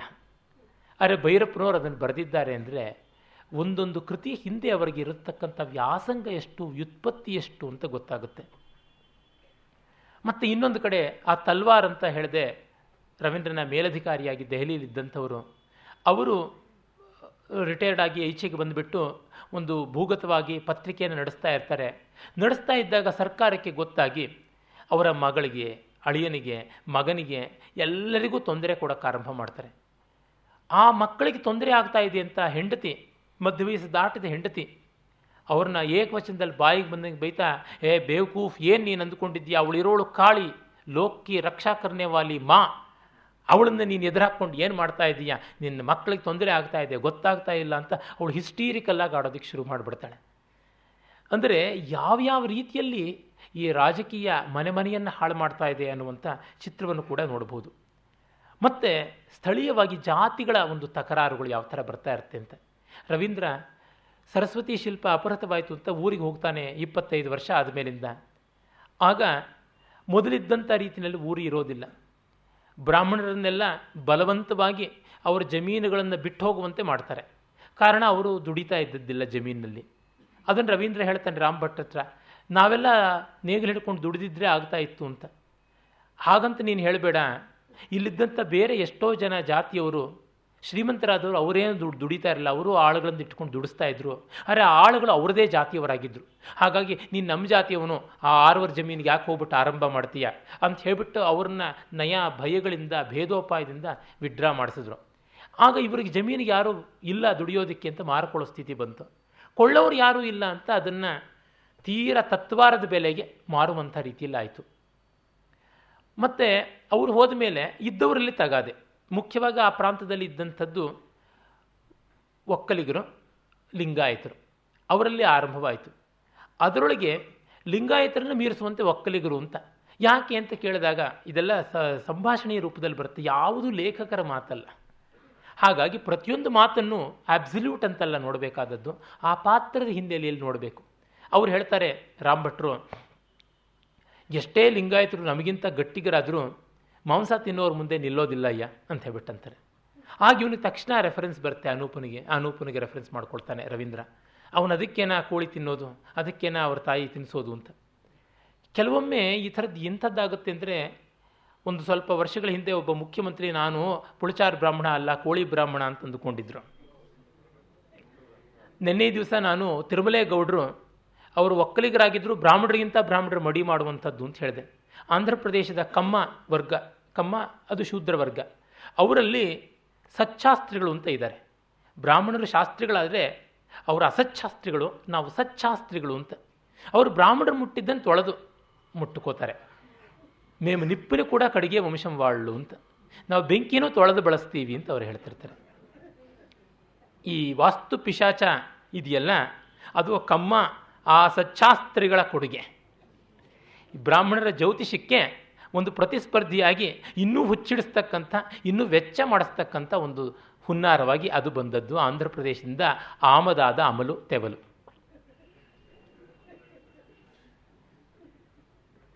ಯಾವ ಮನೆ ತೋರಿಸಿ ಎಂತೆಂಥ ಮಹಾ ವಾಸ್ತುಶಾಸ್ತ್ರಿಯಿಂದ ಆದದ್ದು. ನಾನು ಅದರೊಳಗೆ ವಾಸ್ತುದೋಷ ಇದೆ ಅಂತ ಪ್ರೂವ್ ಮಾಡಿ ತೋರಿಸ್ತೀನಿ. ಅಷ್ಟು ವಾಸ್ತುಶಾಸ್ತ್ರ ನನಗೆ ಬರುತ್ತೆ. ಯಾವ ಮನೆಗೆ ವಾಸ್ತುಶಾಸ್ತ್ರವೇ ಸರಿಯಾಗಿಲ್ಲ ಅಂಥೇಳಿ ಅದು ವಾಸ್ತುಶಾಸ್ತ್ರದ ಪ್ರಕಾರ ಸರಿಯಾಗಿದೆ ಅಂತ ಬೇಕಾದ್ರೂ ತೋರಿಸ್ತೀನಿ ನಾನು. ಅಷ್ಟು ವಾಸ್ತುಶಾಸ್ತ್ರ ನನಗೆ ಗೊತ್ತಿದೆ. ಏನು ಪ್ರಯೋಜನವಿಲ್ಲ ಅಂತಲೂ ಗೊತ್ತಿದೆ.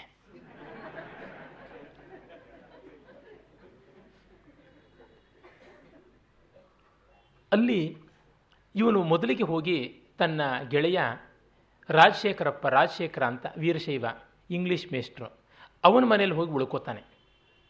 ಇವನಿಗೆ ಪರಿಚಿತನಾದವನು ಮತ್ತೊಬ್ಬ ಇರ್ತಾನೆ ಕೃಷ್ಣೇಗೌಡ ಅಂತ, ಅವನು ಕನ್ನಡ ಮೇಷ್ಟ್ರು. ಅವರುಗಳಿಬ್ಬರ ಜಾತಿ ವೈಮನಸ್ಯ, ಅದರೊಳಗಿರ್ತಕ್ಕಂಥ ಹುನ್ನಾರ, ಯಾವುದನ್ನು ಕೂಡ ಓಹೋ ನೀನು ಅವನ ಮನೆಗೆ ಹೋಗಿ ಊಟ ಗೀಟ ಮಾಡಿ ಬಾಡಿಗೀಡು ಬಡಿಸ್ಬಿಟ್ಟಾನು ಅಂತ ಹೇಳ್ಬಿಟ್ಟು ಇವನು ರಾಜಶೇಖರ ಹೇಳ್ತಿರ್ತಾನೆ. ಅವರು ಗುಹ್ಯ ಪೂಜೆ, ಗುಹ್ಯ ಬುದ್ಧಿ, ಗುಪ್ತ ಬುದ್ಧಿ. ವೀರಶೈವರು ಇಷ್ಟಲಿಂಗದ ಪೂಜೆ ಯಾರೂ ನೋಡದಂತೆ ಮಾಡ್ತಾರೆ, ಅದಕ್ಕೆ ಗುಟ್ಟಾಗಿ ಮಾಡ್ತಕ್ಕಂಥದ್ದು. ಹಾಗಾಗಿ ಒಂದೆಲ್ಲ ಗುನ್ನಸಿಗೆ ಕೆಲಸ ಮಾಡ್ತಾನೆ ಅಂತ ಹೇಳ್ಬಿಟ್ಟು ಅವನು ಕೃಷ್ಣೇಗೌಡ ಹೇಳ್ತಕ್ಕಂಥದ್ದು. ಯಾರೊಬ್ಬರಲ್ಲಿ ಕೂಡ ಜಾತಿಗೆ ಅತೀತವಾಗಿ ನೋಡೋಣ ಅಂತ ಇಲ್ಲ. ಅದೇ ಸಂದರ್ಭದಲ್ಲಿ ಒಂದು 4-5 ಜನ ದಲಿತ ಯುವಕರು ಬರ್ತಾರೆ ಇವನ ಹತ್ರಕ್ಕೆ. ಬಂದು ನಾವು ನಿಮ್ಮ ಹತ್ರ ಮಾತಾಡಬೇಕು ಅಂತಾರೆ. ಆಗಲಪ್ಪ ಮಾತಾಡೋಣ ಅಂತ ಜೊತೆ ಕೂತ್ಕೊಂಡು ಮಾತಾಡ್ತಾನೆ ರವೀಂದ್ರ. ಈ ದೇವಸ್ಥಾನ ಇದೆಯಲ್ಲ, ಇದು ವಿಗ್ರಹ ಯಾತಕ್ಕೆ ಕದ್ದಿರ್ಕೊಂಡು ಹೋಗಿರ್ಬೋದು ಅಂತ. ಯಾಕೇನಿಲ್ಲ, ಅಮೇರಿಕಾದ ಮ್ಯೂಸಿಯಂಗಳಲ್ಲಿ ಪರ್ಸನಲ್ ಕಲೆಕ್ಷನ್ಸಲ್ಲಿ ಸಿಕ್ಕಾಪಟ್ಟೆ ಲಕ್ಷಗಟ್ಟಲೆ ದುಡ್ಡು ಕೊಟ್ಟು ಕೊಳ್ಳೋರಿದ್ದಾರೆ ಅಂತ.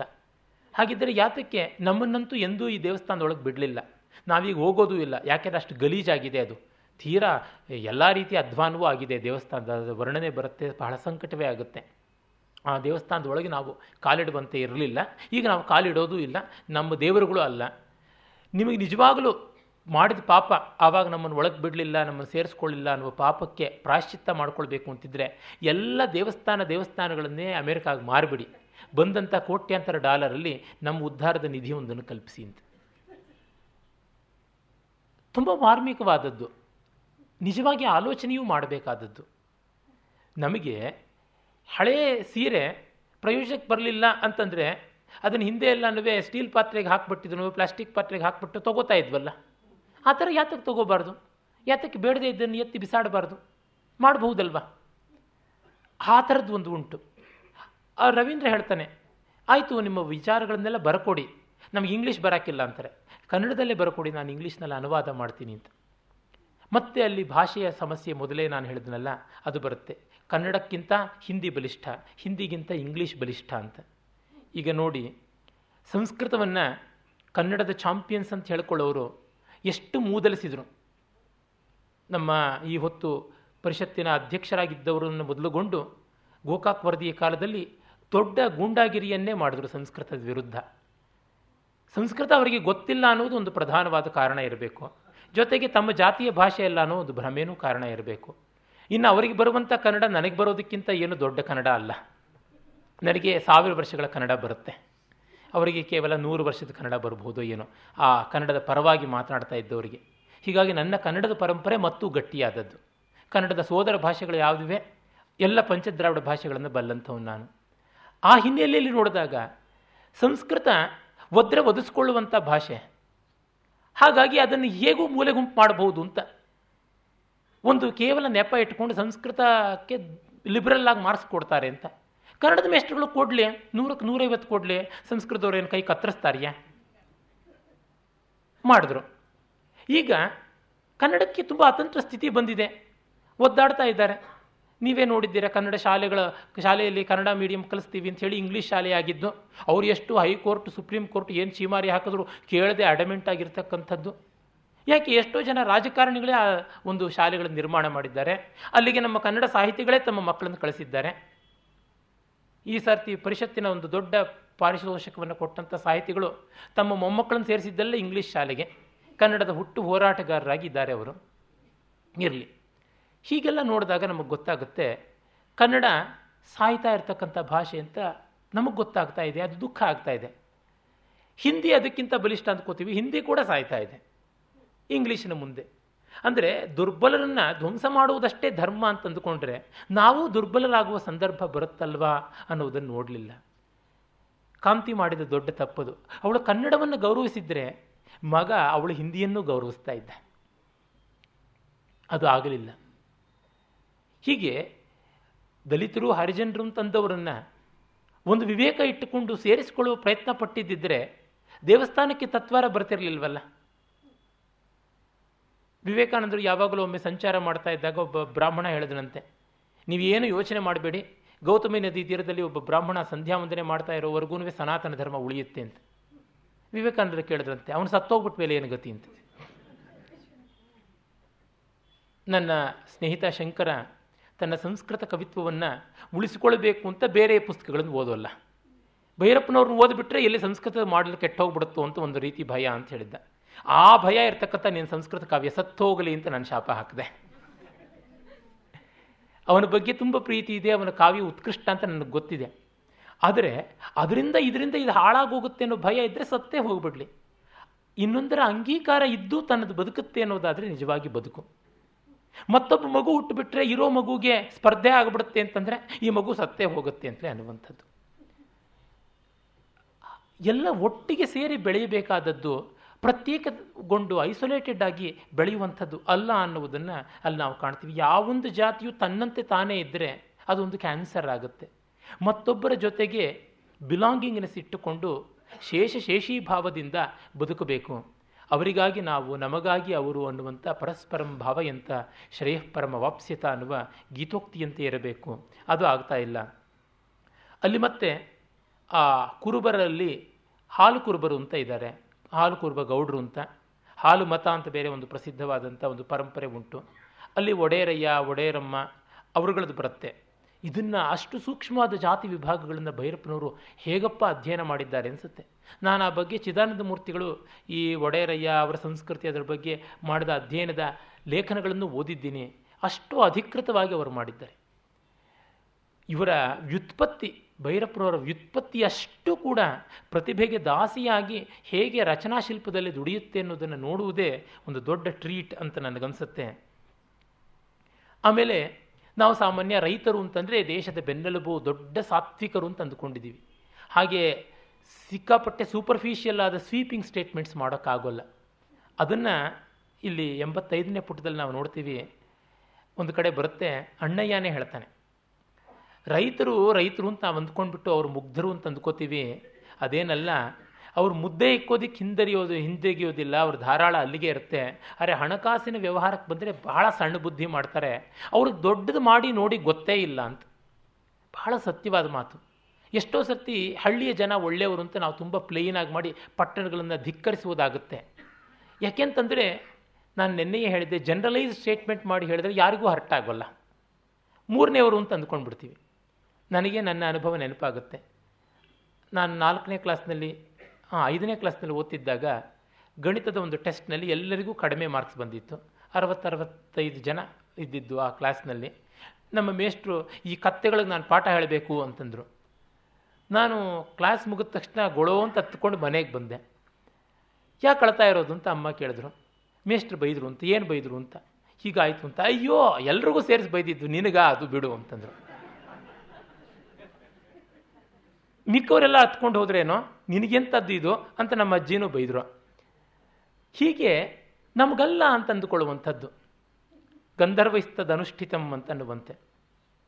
ಹಾಗೆ ಆ ರೀತಿಯಾದಂಥ ಹಳ್ಳಿಗರು ಒಳ್ಳೆಯವರು, ಪಟ್ಟಣದಲ್ಲಿ ಸಂಕುಚಿತತೆ ಇರುತ್ತೆ. ಹಾಗೇನಲ್ಲ.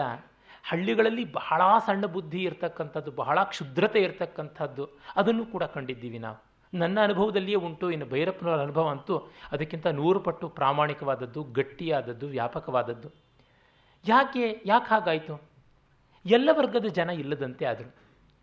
ಮೊದಲಿಗೆ ಉದ್ಯೋಗದ ಆಕರ್ಷಣೆಯಿಂದ, ಇಂಗ್ಲೀಷಿನ ಉಪಾಧಿಯಿಂದ ಬ್ರಾಹ್ಮಣರು ಬಂದುಬಿಟ್ರು ಊರು ಬಿಟ್ಟು. ಒಂದು ಮಟ್ಟಕ್ಕೆ ಯಾವುದನ್ನು ನಾವು ಫೈನರ್ ಆಸ್ಪೆಕ್ಟ್ಸ್ ಆಫ್ ಲೈಫ್ ಅಂತ ಕರಿತೀವಿ, ಬೆಟರ್ ಆಸ್ಪೆಕ್ಟ್ಸ್ ಅಂತ ನಾವೇನು ವಾದ ಮಾಡೋದಿಲ್ಲ. ಫೈನರ್ ಆಸ್ಪೆಕ್ಟ್, ಸೂಕ್ಷ್ಮ ಮನೋಹರವಾದಂಥ ಬದುಕಿನ ಮೌಲ್ಯಗಳು, ಅದನ್ನು ಕಾಪಾಡ್ತಾ ಇದ್ದಂಥವರಾಗಿದ್ದರು. ಒಂದು ಮಟ್ಟಕ್ಕೆ ಹೊಟ್ಟೆಗೆ ಬಟ್ಟೆಗೆ ಎಲ್ಲ ಆದಮೇಲೆ ಆ ಮೌಲ್ಯಗಳು ಬರ್ತವೆ. ಅಂಥದ್ದು ಇವರು ಇಟ್ಕೊಂಡಿದ್ರು. ಅದು ಹಳ್ಳಿಗೆಲ್ಲ ಬಿತ್ತರಿಸ್ತಾ ಇದ್ದಿದ್ದು. ಅದು ಇಲ್ಲದಂತೆ ಆಯಿತು. ಆಗ ಹಾರ್ಡ್ ಕೋರ್ ರಿಯಾಲಿಟೀಸ್ನಲ್ಲಿ ಸಂಕುಚಿತವಾಗಿ ತಗಾದೆ ಮಾಡುವಂಥದ್ದಾಗ್ಬಿಡ್ತು. ಇನ್ನು ಉಳಿದ ಸ್ವಲ್ಪ ಜನ ಇವರ ಅಡಿಯಾಳುಗಳಾಗಿ ಇವರಂತೆ ಅವರು ಬದಲಾಗುವಂಥದ್ದಾಯಿತು. ಇದು ಮುಖ್ಯವಾಗಿ ಕಾಣುವಂಥದ್ದು. ಈ ಹೊತ್ತಿಗೂ ನಗರಗಳಲ್ಲಿ, ಬಡಾವಣೆಗಳಲ್ಲಿ ನೋಡಿದಾಗ ನಿಮಗೆ ಗೊತ್ತಾಗುತ್ತೆ, ಆ ಬಡಾವಣೆಗಳಲ್ಲಿ ಸಾಂಸ್ಕೃತಿಕವಾದಂತಹ ಒಂದು ವೈಬ್ರೆನ್ಸ್ ಅಂತೀವಿ, ಅದು ಕಾಣಿಸುತ್ತೆ. ಮುಂಚೆ ಅದು ಬಸವನಗುಡಿ ಮತ್ತು ತಿರ್ಗಾ ಮಲ್ಲೇಶ್ವರ ಆ ಥರದಲ್ಲಿತ್ತು. ಅಲ್ಲಿ ವಾಣಿಜ್ಯ ಜಾಸ್ತಿ ಆಗ್ತಾ ಬರ್ತಾ ಇದ್ದಂತೆ ಅವರು ಬನಶಂಕರಿ, ಪದ್ಮನಾಭನಗರ, HSR ಲೇಔಟು, ಹೀಗೆ ಆಚೆಗೆ ಹೋಗ್ತಾ ಅಲ್ಲಲ್ಲಿ ಪಾಕೆಟ್ಸಲ್ಲಿರುವಂಥದ್ದನ್ನು ನಾವು ನೋಡ್ತೀವಿ. ಎಲ್ಲವೂ ಎಲ್ಲ ಕಡೆಯಲ್ಲೂ ನೇಯ್ಗೆ ತಂತುಗಳು ಹೆಣೆದುಕೊಂಡಿರಬೇಕು. ಹಾಗೆ ಇಲ್ಲದೇ ಇದ್ದಾಗ ಬರುತ್ತೆ. ಪರಸ್ಪರ ಜಾತಿಗಳ ಜೊತೆಗೆ ಒಂದು ಸಂವಾದ ಇರಬೇಕು, ಒಂದು ಮಟ್ಟದ ಪ್ರೀತಿಯಾದರೂ ಇರಬೇಕು. ಅದು ಇಲ್ಲದೆ ಹೋಯ್ತಲ್ಲ ಅನ್ನುವಂಥದ್ದನ್ನು ನಾವಲ್ಲಿ ಕಂಡುಕೊಳ್ತೀವಿ. ಮತ್ತು ಇನ್ನೊಂದು ತಂತುವಿನಲ್ಲಿ ಕಾಣ್ತಕ್ಕಂಥದ್ದು ಏನಂತಂದರೆ, ಸಂಗೀತವನ್ನು ಹೇಮಂತ್ ಹೊನ್ನತ್ತಿ ಜೀವಕ್ಕಿಂತ ಜೀವವಾಗಿ ನೋಡ್ದ. ಅವ್ರ ತಂದೆ ರಿಸರ್ವ್ ಬ್ಯಾಂಕ್ನಲ್ಲಿ ದೊಡ್ಡ ಅಧಿಕಾರದಲ್ಲಿದ್ದಂಥವರು, ಒಬ್ಬನೇ ಮಗ. ಅವರು ದೇಶ ಎಲ್ಲ ಸುತ್ತಿ ದೆಹಲಿನಲ್ಲಿ ಒಳ್ಳೆ ಹೈ ಕ್ಲಾಸ್ನಲ್ಲಿ ಬಂಗ್ಲೋ ಮಾಡಿ ಇಟ್ಕೊಂಡಿರ್ತಂಥವರು. ಇವನು IIT ಬಾಂಬೆನಲ್ಲಿ MTech ಮಾಡಿ, ಅಹಮದಾಬಾದ್ IIMನಲ್ಲಿ ಮ್ಯಾನೇಜ್ಮೆಂಟ್ ಓದಿ, ಕಡೆಗೆ ಬೆಂಗಳೂರಿನಲ್ಲಿ ಒಂದು ದೊಡ್ಡ ಸಂಸ್ಥೆಯಲ್ಲಿ ಉದ್ಯೋಗ ಮಾಡ್ತಾ ಇದ್ದಿದ್ದು ಹೈಯರ್ ಮ್ಯಾನೇಜರಿಯಲ್ ಲೆವೆಲಲ್ಲಿ ಇದ್ದವನು. ಸ್ವಲ್ಪ ಮಟ್ಟಿಗೆ ಒಂದು ಹಾಬಿ ಅಂತ ಹವ್ಯಾಸಕ್ಕಾಗಿ ಸಿತಾರ್ ಕಲಿತಾ ಇದ್ದವನು. ಪ್ರೆಸ್ ಕ್ಲಬ್ನಲ್ಲಿ ದೆಹಲಿನಲ್ಲಿ ಒಮ್ಮೆ ಸಿತಾರ್ ಕಚೇರಿಯನ್ನು ರವಿಶಂಕರ್ ಮಾಡ್ತಾರೆ. ಅದನ್ನು ಕೇಳಿ ನುಡಿಸಿದ್ರೆ ಹೀಗೆ ನುಡಿಸ್ಬೇಕು, ಇಲ್ಲ ನುಡಿಸಲೇಬಾರ್ದು ಅಂತ ತೀರ್ಮಾನ ಮಾಡಿಕೊಂಡು ತಾನು ಉದ್ಯೋಗ ಬಿಟ್ಟು ಸಂಪಾದಿಸಿದ್ದ ದುಡ್ಡನ್ನೇ ಬ್ಯಾಂಕ್ ಒಳಗೆ ಹಾಕ್ಕೊಂಡು ಅದರ ಬಡ್ಡಿಯಲ್ಲಿ ಮುಂಬೈ ಅಂತ ಊರಿನಲ್ಲಿ ಇದ್ದುಕೊಂಡು ಸಂಗೀತ ಕಲಿಯೋದು ಕಷ್ಟ, ಒಂದಷ್ಟು ಗುರುವಿನ ಹತ್ರ ಆಗಾಗ ಕಲಿತು ಮಿಕ್ಕಂತೆ ರಿಯಾಜ್ ಮಾಡೋದಕ್ಕೆ ಇನ್ಯಾವುದಾದ್ರೂ ಬೇರೆ ಜಾಗ ಹುಡುಕಬೇಕು ಅಂದ್ಕೋತಾನೆ. ತಂದೆಗೆ ಭ್ರಮ ನಿರಸನವಾಯಿತು. ಮಗ ದೊಡ್ಡ ಕೆಲಸ ಮಾಡಿಕೊಂಡು ದೊಡ್ಡ ರೀತಿಯಲ್ಲಿ ಬಾಳ್ತಾನೆ ಅಂತ ಅಂದ್ಕೊಂಡ್ರೆ ಆಗಲಿಲ್ಲ ಅಂತ.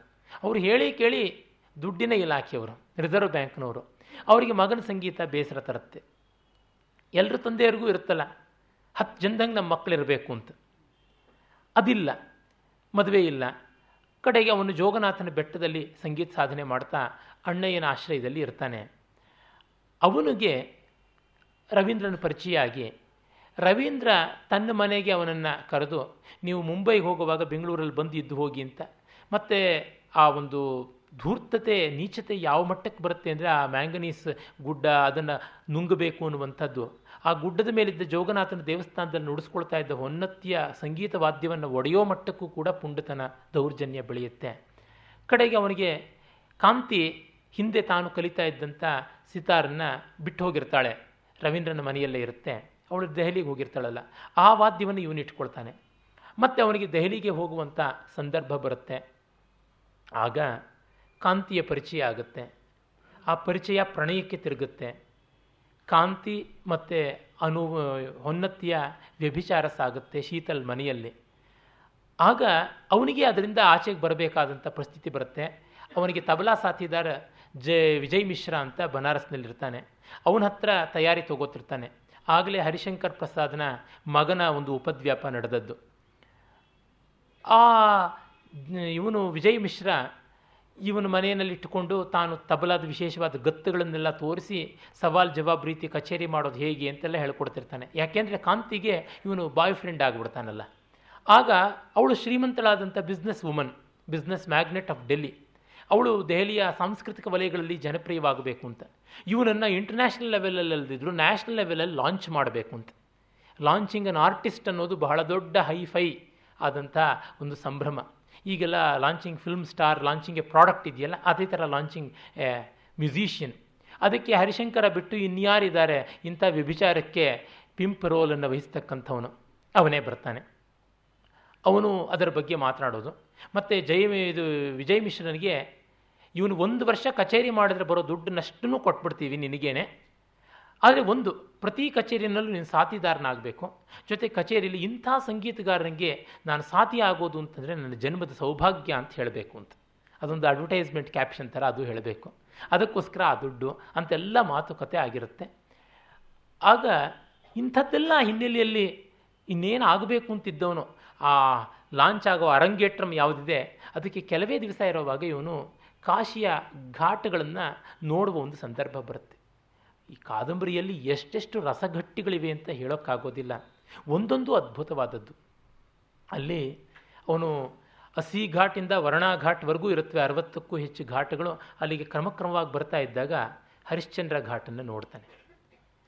ಹರಿಶ್ಚಂದ್ರ ಘಾಟ ನೋಡ್ತಾ ಇದ್ದಂತೆ ಅವನಿಗೊಂದು ನೆನಪಾಗುತ್ತೆ. ಅದೇನೆಂದರೆ, ಕಾಂತಿಯನ್ನು ಇವನು ಅಪ್ಪಿಕೊಂಡಿದ್ದಾಗ ಅವಳ ಮಾಂಗಲ್ಯ ಇವನ ಎದೆ ಮೇಲೆ ಆ ಅಪ್ಪಿಗೆಯ ಒತ್ತಿಗೆ ಮುದ್ರಿತವಾಗಿರುತ್ತೆ. ಒಂದು ಸ್ವಲ್ಪ ಕಾಲ ಎಂಬಾಸ್ ಆಗಿರುತ್ತಲ್ಲ, ಆ ಮುದ್ರೆ ಇರುತ್ತಲ್ಲ, ಅದನ್ನು ನೋಡಿದ ತಕ್ಷಣ, ಅದನ್ನು ಜ್ಞಾಪಿಸ್ಕೊಂಡ ತಕ್ಷಣ ಅವನಿಗೆ ಇದೇ ಹರಿಶ್ಚಂದ್ರ ಘಾಟಲ್ಲಿ ಚಂದ್ರಮತಿಯ ಮಾಂಗಲ್ಯವನ್ನು ಕಂಡು ಹರಿಶ್ಚಂದ್ರ ಗುರುತಿಸಿದ್ದಲ್ವಾ ಅಂತ ಜ್ಞಾಪಕಕ್ಕೆ ಬರುತ್ತೆ. ಇಂಥ ಸಂದರ್ಭವನ್ನು ಹೆಣೆದುಕೊಡೋದಕ್ಕೆ ಭೈರಪ್ಪನವರಂಥ ಜ್ಞಾತ ಶಿಲ್ಪಿ, ಕಾನ್ಷಿಯಸ್ ಆರ್ಟಿಸ್ಟ್ ಅಲ್ಲದೆ ಅಲ್ಪ ಸ್ವಲ್ಪ ಪ್ರತಿಭಾಶಾಲಿಗಳಿಗಾಗುವಂಥದ್ದಲ್ಲ. ಹೊನ್ನತ್ತಿ ಒಳ್ಳೆಯವನೇ. ಕಾಂತಿಗೆ ಈ ಸಂಬಂಧದ ಬಗ್ಗೆ ಒಂದಿಷ್ಟು ಪಶ್ಚಾತ್ತಾಪ ಇಲ್ಲ, ಮುಂದಿಷ್ಟು ಸಂಕಟ ಇಲ್ಲ, ಮುಂದಿಷ್ಟು ಅಳುಕಿಲ್ಲ. ಇವನನ್ನು ಹದ ಮಾಡಿರ್ತಾಳೆ, ಟ್ಯೂನ್ ಮಾಡ್ತಾಳೆ ಅಷ್ಟರ ಮಟ್ಟಿಗೆ. ಇವನು ದುರ್ಬಲ ಗಳಿಗೆಯಲ್ಲಿ ಪಾಪ ಜಾರಿರ್ತಾನೆ. ಅದು ಹೇಗೆ ಇರಲಿ, ಈಗ ಅವನಿಗೆ ಮತ್ತೆ ಆಲೋಚನೆ ಬರುತ್ತೆ. ಅಲ್ಲಿ ನೋಡ್ತಾನೆ, ಹರಿಶ್ಚಂದ್ರ ಹೇಗೋ ಹಾಗೆ ರವೀಂದ್ರ ತನಗಾಗಿ ಎಷ್ಟು ತ್ಯಾಗ ಮಾಡಿದ್ದಾರೆ. ಅವರು ದುಡ್ಡಿನ ವಿಷಯದಲ್ಲಿ ದೊಡ್ಡ ಶ್ರೀಮಂತರಲ್ಲದೇ ಇರಬಹುದು, ತಮ್ಮನಿಗಿಂತ ಹೆಚ್ಚು ಅಂತ ಭಾವಿಸಿಕೊಂಡಿದ್ದಾರಲ್ಲ. ರಾಮನಂಥ ಅಣ್ಣನ ಅಂತ ಅವನು ವ್ಯಕ್ತಿ ತಾನು ಲಕ್ಷ್ಮಣನಂತೆ ಇರಬೇಕಾಗಿತ್ತು, ದುಶ್ಯಾಸನಂತೆ ಆಗ್ತಿದ್ದೀನಲ್ಲ ಅನ್ನುವಂಥ ಒಂದು ಚಿಂತೆ ಕಾಡ್ತಾ ಬರುತ್ತೆ. ಅವನು ಎಷ್ಟೇ ಹೇಳ್ತಾನೆ ಕಾಂತಿಗೆ, ನೋಡು ನಾನು ಅವನು ಬಿಟ್ಟಾಗಿದೆ, ನನಗೆ ಯಾವುದು ಅದು ಉಳ್ಕೊಂಡಿಲ್ಲ, ನಾನು ಐ ಆಮ್ ಕಾಂತಿ, ಐ ಆಮ್ ನಾಟ್ ಮಿಸೆಸ್ ಕಾಂತಿ, ಐ ಆಮ್ ಜಸ್ಟ್ ಕಾಂತಿ ಅಂತೆಲ್ಲ ಅವಳು ಅಂದಿರ್ತಾಳೆ. ಅಂದರೆ ಅವಳಿಗೆ ಲಿಬರೇಟೆಡ್ ವುಮನ್ನ ಸಿದ್ಧಾಂತ ಒಪ್ಪಿಗೆ ಆಗಿದೆ, ಅವಳಿಗೆ ಕನ್ವಿಕ್ಷನ್ ಬಂದಿದೆ, ಇವನಿಗೆ ಬಂದಿಲ್ಲ. ನಾನು ವಂಶವೃಕ್ಷದ ಬಗ್ಗೆ ಮಾತನಾಡುವಾಗ ಹೇಳಬೇಕಿತ್ತು, ಆದರೆ ಸಮಯ ಇಲ್ಲದ ಕಾರಣ ಹೇಳಲಿಲ್ಲ. ವಂಶವೃಕ್ಷದ ಕಾತ್ಯಾಯನಿಗೆ ಬಂದಂಥ ಈ ಸಂಘರ್ಷ ಇದೆಯಲ್ಲ, ಬೇರೆಯವನನ್ನು ಮದುವೆ ಆದೆ ಅಂತ ಅನ್ನೋದು ಕಾಂತಿಗೆ ಸ್ವಲ್ಪವೂ ಬರೋಲ್ಲ. ಸರಿ ತಪ್ಪುಗಳ ವಿಮರ್ಶೆ ಅಲ್ಲವೇ ಅಲ್ಲ.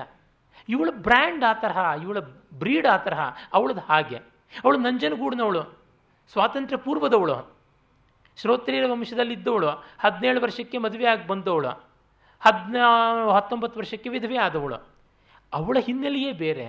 ಕಾಂತಿ ದೆಹಲಿನಲ್ಲಿದ್ದವಳು, ವಿದ್ಯಾರ್ಥಿ ದಶೆಯಲ್ಲೇ ವ್ಯಭಿಚಾರ ಮಾಡಿದವಳು, ದೆಹಲಿಯ ಹೈಫೈ ಹುಡುಗಿಯರ ಜೊತೆಲೆಲ್ಲನೂ ಪಟ್ಟಾಂಗ ಹೊಡ್ಕೊಂಡು ಬೆಳೆದವಳು, ದೊಡ್ಡ ಲಂಚಕೋರ್ನಾದಂಥ IAS ಆಫೀಸರ್ ತಂದೆ. ಆ ಒಂದು ತಟಪಟದ ವಾತಾವರಣದಲ್ಲಿಯೇ ಬೆಳೆದು ಸೀಸನ್ ಆದವಳು ಅವಳು. ಬೀಚಿಯವರ ಒಂದು ಬಿತ್ತಿದ್ದೇ ಬೇವು ಅನ್ನೋ ಕಾದಂಬರಿಯಲ್ಲಿ ಒಂದು ಉಲ್ಲೇಖ ಬರುತ್ತೆ. ಅಲ್ಲಿ ಕಥಾನಾಯಿಕೆ ಚೂಡಾಮಣಿ ಅಂತ ಅವಳಿಗೆ ಹೆಸರಾಗುತ್ತೆ. ಅವಳು ಚೌಡಮ್ಮ, ಅವಳ ಹೆಸರು ಚೌಡಮ್ಮ.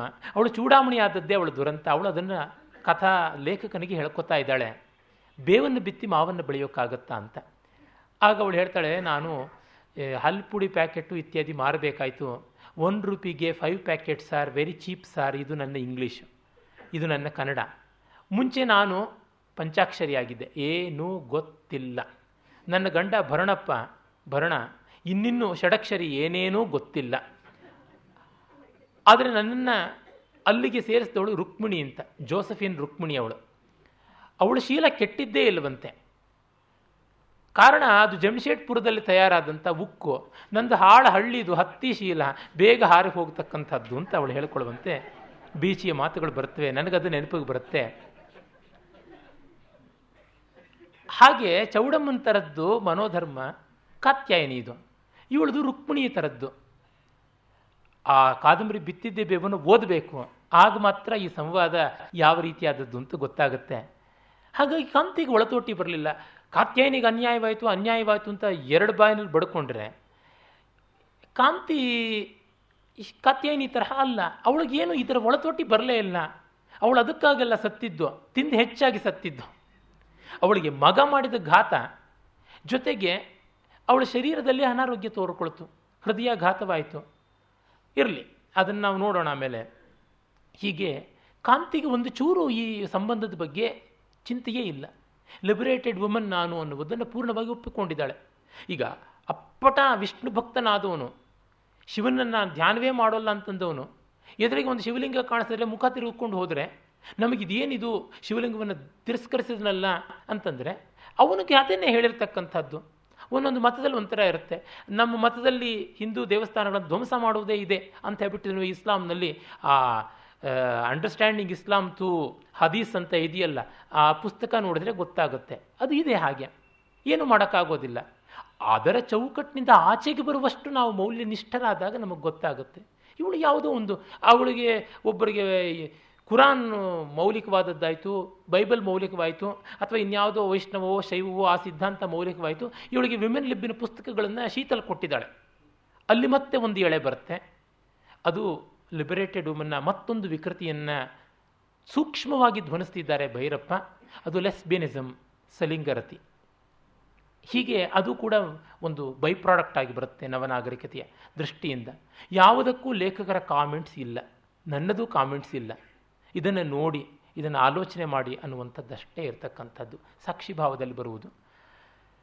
ಆಗ ಕಾಂತಿಯ ಮಾಂಗಲ್ಯದ ಒಂದು ಮುದ್ರಿತವಾದಂಥ ತನ್ನ ಶರೀರವನ್ನು ಅವನು ನೆನೆದುಕೊಂಡಾಗ ಹರಿಶ್ಚಂದ್ರ ಯಾರಿಗೂ ಕಾಣೋದಿಲ್ಲ, ಗಂಡನಿಗೆ ಬಿಟ್ಟು ಮಾಂಗಲ್ಯ, ಅದು ಚಂದ್ರಮತಿ ಇದು ಕಾಣ್ತು. ಈ ಮಾಂಗಲ್ಯವನ್ನು ಮಾರಿಯಾದರೂ ನೀನು ತರಬಹುದಲ್ಲ ತೆರವನ್ನು ಅಂತಂದಿದ್ದ.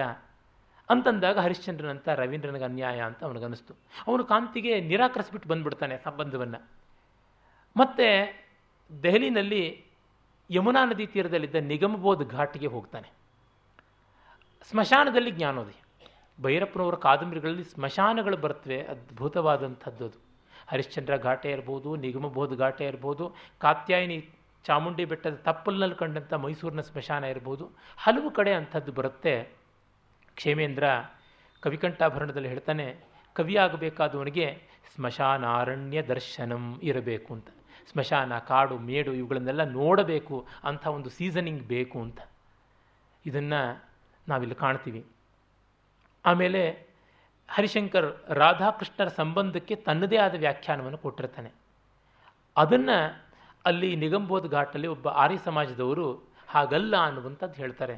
ಈ ಸಂದರ್ಭದಲ್ಲಿ ಅಲ್ಲಿ ಆರ್ಯ ಸಮಾಜದವರ ಮೂಲಕವಾಗಿ ಕಾದಂಬರಿಕಾರ ಹೇಳಿಸೋದೇನೆಂದರೆ, ಈ ಗೋಪಿಕಾ ವಿನೋದ, ರಾಸಲೀಲೆ ಇತ್ಯಾದಿ ಎಲ್ಲ ಮೊಘಲರ ಒಂದು ಪ್ರಭಾವದಿಂದ ಬಂದದ್ದು ಅಂತ. ಅದು ಐತಿಹಾಸಿಕವಾಗಿ ಸರಿಯಲ್ಲ ಅಂತ ನನಗನ್ಸುತ್ತೆ. ಯಾಕೆಂದರೆ ಭಾಗವತದಲ್ಲಿ, ಬ್ರಹ್ಮವಿವೃತ ಪುರಾಣದಲ್ಲಿ, ವಿಷ್ಣು ಪುರಾಣದಲ್ಲಿ ಕೂಡ ಕಾಣಿಸುತ್ತೆ. ವಿಷ್ಣು ಪುರಾಣ, ಭಾಗವತ ಎಲ್ಲ ಮೊಘಲರು ನಮ್ಮ ದೇಶಕ್ಕೆ ಬರುವುದಕ್ಕಿಂತ ಮುಂಚೆಯೇ ಆದಂಥದ್ದು. ಹಾಗಾಗಿ ಅದು ಆರ್ಯ ಸಮಾಜದವರ ದೃಷ್ಟಿ ಇದ್ದಿರಬಹುದು. ಅದೇ ನಾನು ಹೇಳಿದ್ನಲ್ಲ, ಲೇಖಕರ ಕಮಿಟ್ಮೆಂಟ್ ಎಲ್ಲೂ ನಮಗೆ ಕಾಣಿಸೋದಿಲ್ಲ. ಕಾರಣ ಅದು ಪಾತ್ರದ ಮೂಲಕವಾಗಿ ಬಂದದ್ದು, ಪಾತ್ರವಾಗಿ ನೋಡಬಹುದು. ಲೇಖಕರದೇ ಆಗಿದ್ದಲ್ಲಿ ಆ ಫ್ಯಾಕ್ಟ್ ಬಗ್ಗೆ ಒಂದು ಡಿಸ್ಪ್ಯೂಟ್ ಉಂಟು. ಆದರೆ ಒಂದಂತೂ ಸತ್ಯ, ರಾಧೆಯ ಕಾನ್ಸೆಪ್ಟು ಬಹಳ ಅರ್ವಾಚೀನವಾದದ್ದು. ಬ್ರಹ್ಮವಿವೃತ ಪುರಾಣ ಅದು ಪ್ರಾಯಶಃ ಮೊಘಲರಿಂದ ಈಚೆಗೆ ಅಂತಲೂ ಅದನ್ನು ಹೇಳಬಹುದು. ಆದರೆ ಗೋಪಿಕಾ ವಿನೋದ ಅಂತ ಯಾವುದು ಕಾಣಿಸುತ್ತೆ, ಕೃಷ್ಣನ ಅಷ್ಟಭಾರ್ಯಾತ್ವ, ಅವೆಲ್ಲ ಪ್ರಾಚೀನತರವಾದದ್ದು.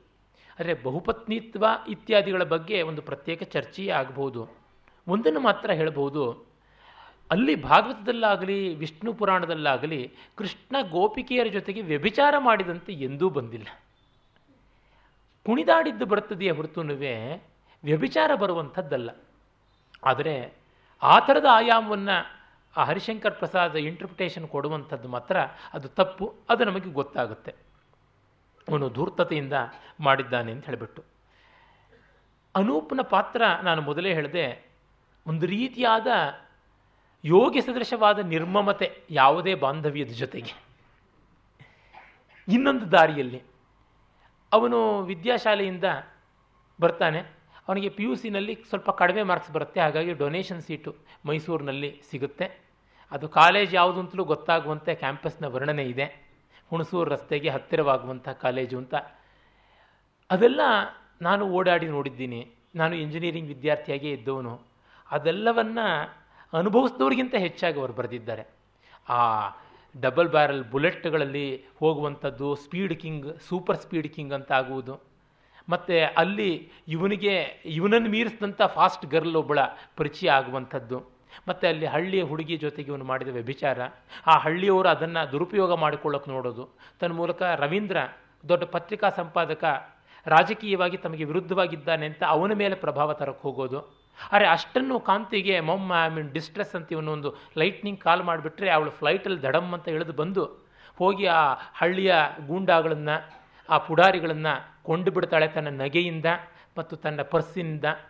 ನಾನು ಮೇಡಮ್ಗೆ ಹೇಳ್ತೀನಿ, ನಿಮ್ಮ ಬಗ್ಗೆ ರೆಕಮೆಂಡ್ ಮಾಡ್ತೀನಿ ಅಂತ ಹೇಳ್ತಾಳೆ. ಅವರೆಲ್ಲ, ಮೇಡಮ್ ಅಂದರೆ ಇಂದಿರಾ ಗಾಂಧಿ, ಕರಗಿ ಹೋಗಿಬಿಡ್ತಾರೆ. ಮಗನಿಗೆ ತೊಂದರೆ ಇಲ್ಲದಂತೆ ಮಾಡ್ತಾಳೆ. ಮತ್ತು ಅವನು ತಾನು ಆ ಕಾಲೇಜಲ್ಲಿರೋದು ಕಷ್ಟ ಅಂತ ಹೇಳೋದು, ಆದರೆ ಹೇಗೋ ಅಲ್ಲಿಂದ ಮುಗಿಸ್ಕೊಂಡು ಹೊರಗೆ ಬಾ ಅಂತ ಅವನು ಮತ್ತೆ ವಿದೇಶಕ್ಕೆ ಹೋಗೋದು. ಆ ಸಂದರ್ಭದಲ್ಲಿ ಒಬ್ಬ ಪ್ರೊಫೆಸರ್ ಅವರು ಅಮೇರಿಕಾದಲ್ಲಿ ಓದಿ ಬಂದಿರ್ತಾರೆ, ಅವರು ಆ ಟೋಫಲ್ ಎಕ್ಸಾಮಿನೇಷನ್ ತೊಗೊಳ್ಳೋದು ಹೇಗೆ, GRE ತೊಗೊಳ್ಳೋದು ಹೇಗೆ, ಇದನ್ನೆಲ್ಲವನ್ನು ಉಪದೇಶ ಮಾಡ್ತಿರ್ತಾರೆ. ಅವ್ರ ಸುತ್ತಲೂ ಇವರು ಗ್ರಹಗಳಂತೆ ತಿರುಗ್ತಾ ಇರ್ತಕ್ಕಂಥದ್ದು ವಿದ್ಯಾರ್ಥಿಗಳು.